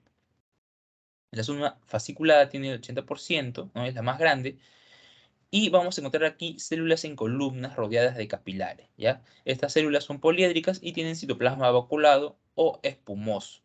Ya también les pueden preguntar dónde se encuentran los espongiocitos. Ustedes tienen que poner zona fasciculada, ¿ya? O también le pueden poner dónde se encuentran los espongiocitos en la corteza suprarrenal. Estas producen, ¿qué cosa producen? Los glucocorticoides, chicas, los glucocorticoides. ¿Cuáles son los glucocorticoides? Tienen que recordar ustedes al cortisol, hormona del estrés por excelencia, ¿ya? Zona reticular del 5 al 7% es la que está en contacto con la médula y va a tener células en cordones irregulares que se anastomosan, ¿no? Que se interconectan. Son pequeños y tienen citoplasma acidófilo y presentan pigmentos de lipofucsina, ¿no? ¿Y qué va a producirse en la zona reticular? Los andrógenos, ¿verdad? Los andrógenos. Acá les puse cuáles son los andrógenos. Aquí está. La DHEA y la androstenodiona. Bien, chicas, miren aquí entonces. Acá tenemos estas son las formas de cordones que forman, ¿verdad? Miren estas formas de cordones de la zona fasciculada. ¿Ya? De la zona fasciculada. Miren estos cordones. Estas luces que ven aquí son los capilares. Ya son los capilares que rodean estos cordones en la zona fasciculada. Bien, entonces aquí tengo la otra parte de la imagen, ¿no? Vean aquí la zona fasciculada hasta dónde llega y veamos aquí la zona reticular que es más pequeña, ¿verdad? Que es más pequeña. Y debajo de la zona reticular, ya yendo hacia el centro, tenemos a lo que es la médula, ¿verdad? Lo que tenemos que es la médula.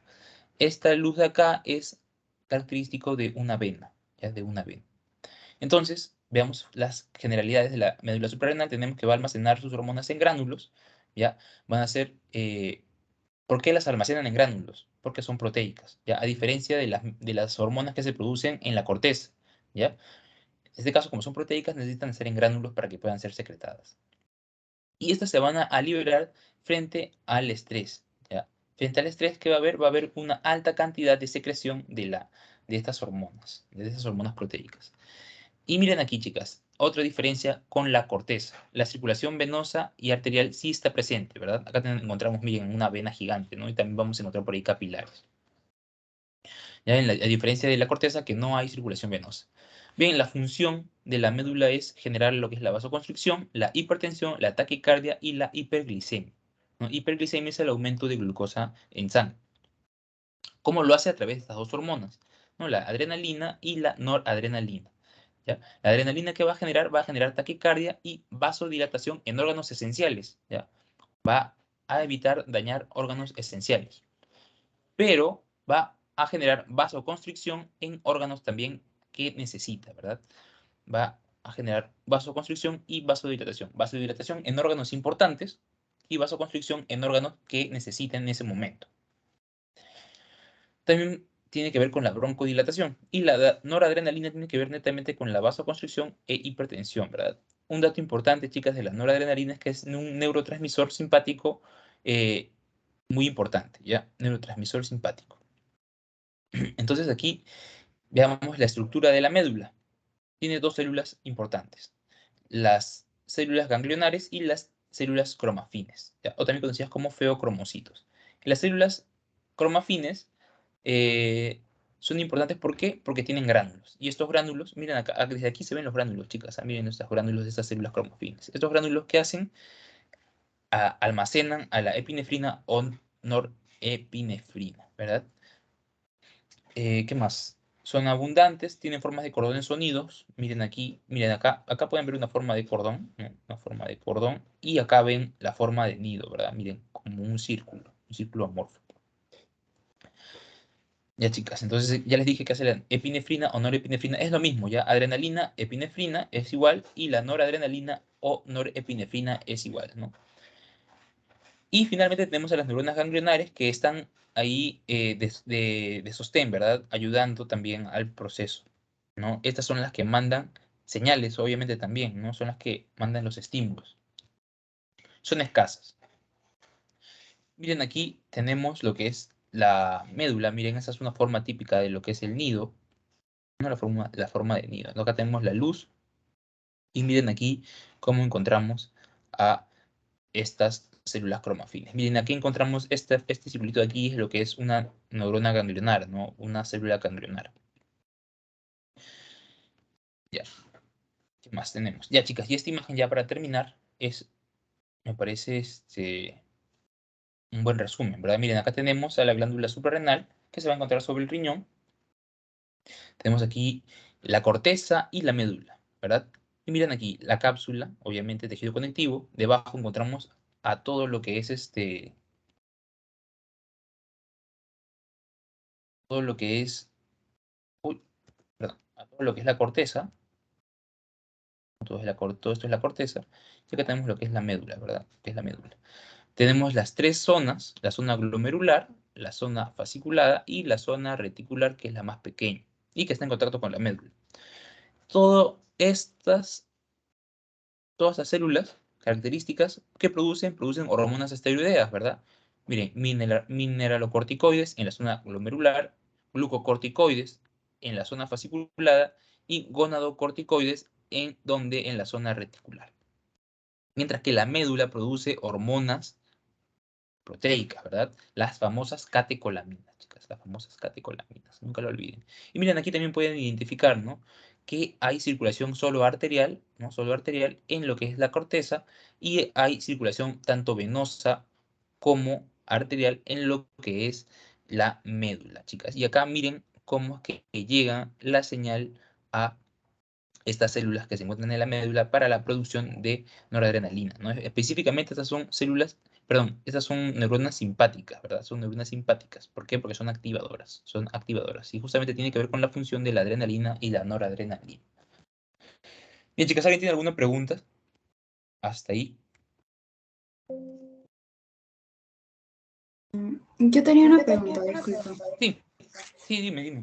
Eh, Quería saber por qué los niveles de T3 y T4 influyen en el embarazo, en el hipotiroidismo. Creo que Ah, ya. mencionaste. Sí, a ver, te lo pongo. Porque, o sea, se supone que si los niveles de T3 y T4 están disminuidos, habría como hipotiroidismo, ¿no? Y si están aumentados es hipertiroidismo, ¿verdad? ¿O cómo Sí, es? sí, ajá, sí, está bien.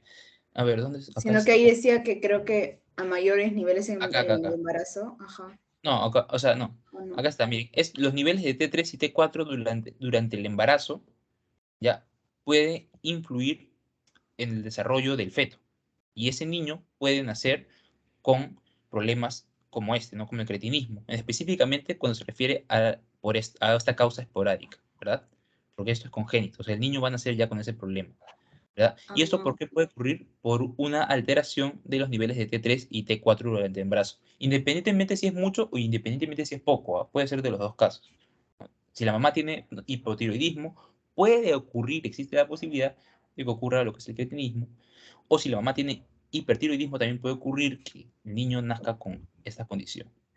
A eso me refería. Ya. Y quería preguntarte también, ¿por qué es que no se pueden, o sea, por qué es que los esteroides no necesitan gránulos y por qué las proteínas sí necesitan gránulos para poder almacenarse y poder liberarse? Ya, chicas, eso, ¿saben por qué tiene que ver? Tiene que ver con la composición de la proteína. Se los expliqué al inicio, es casi similar a lo mismo, ¿no? En este caso, ya está, miren, ¿no? Si es esteroidea, tiene afinidad con la membrana, entonces su difusión específicamente dentro de ese espacio es sencilla, ¿ya? No va a tener ninguna dificultad. En cambio, si es proteica, como en el caso de las catecolaminas, sí tiene que tener algo que le permita pasar, ¿verdad? Que le permita pasar. Por eso es la aparición de los gránulos, ¿no? Los gránulos que se forman son de capa lipídica, y esa capa lipídica va a favorecer a las catecolaminas, que son proteicas, a realizar su paso, ¿no? Su transporte. ¿Mm? Ya, ok. Muchas gracias. Ok. Chicos, ¿alguien más tiene otra pregunta? Voy a dejar de grabar. Ya.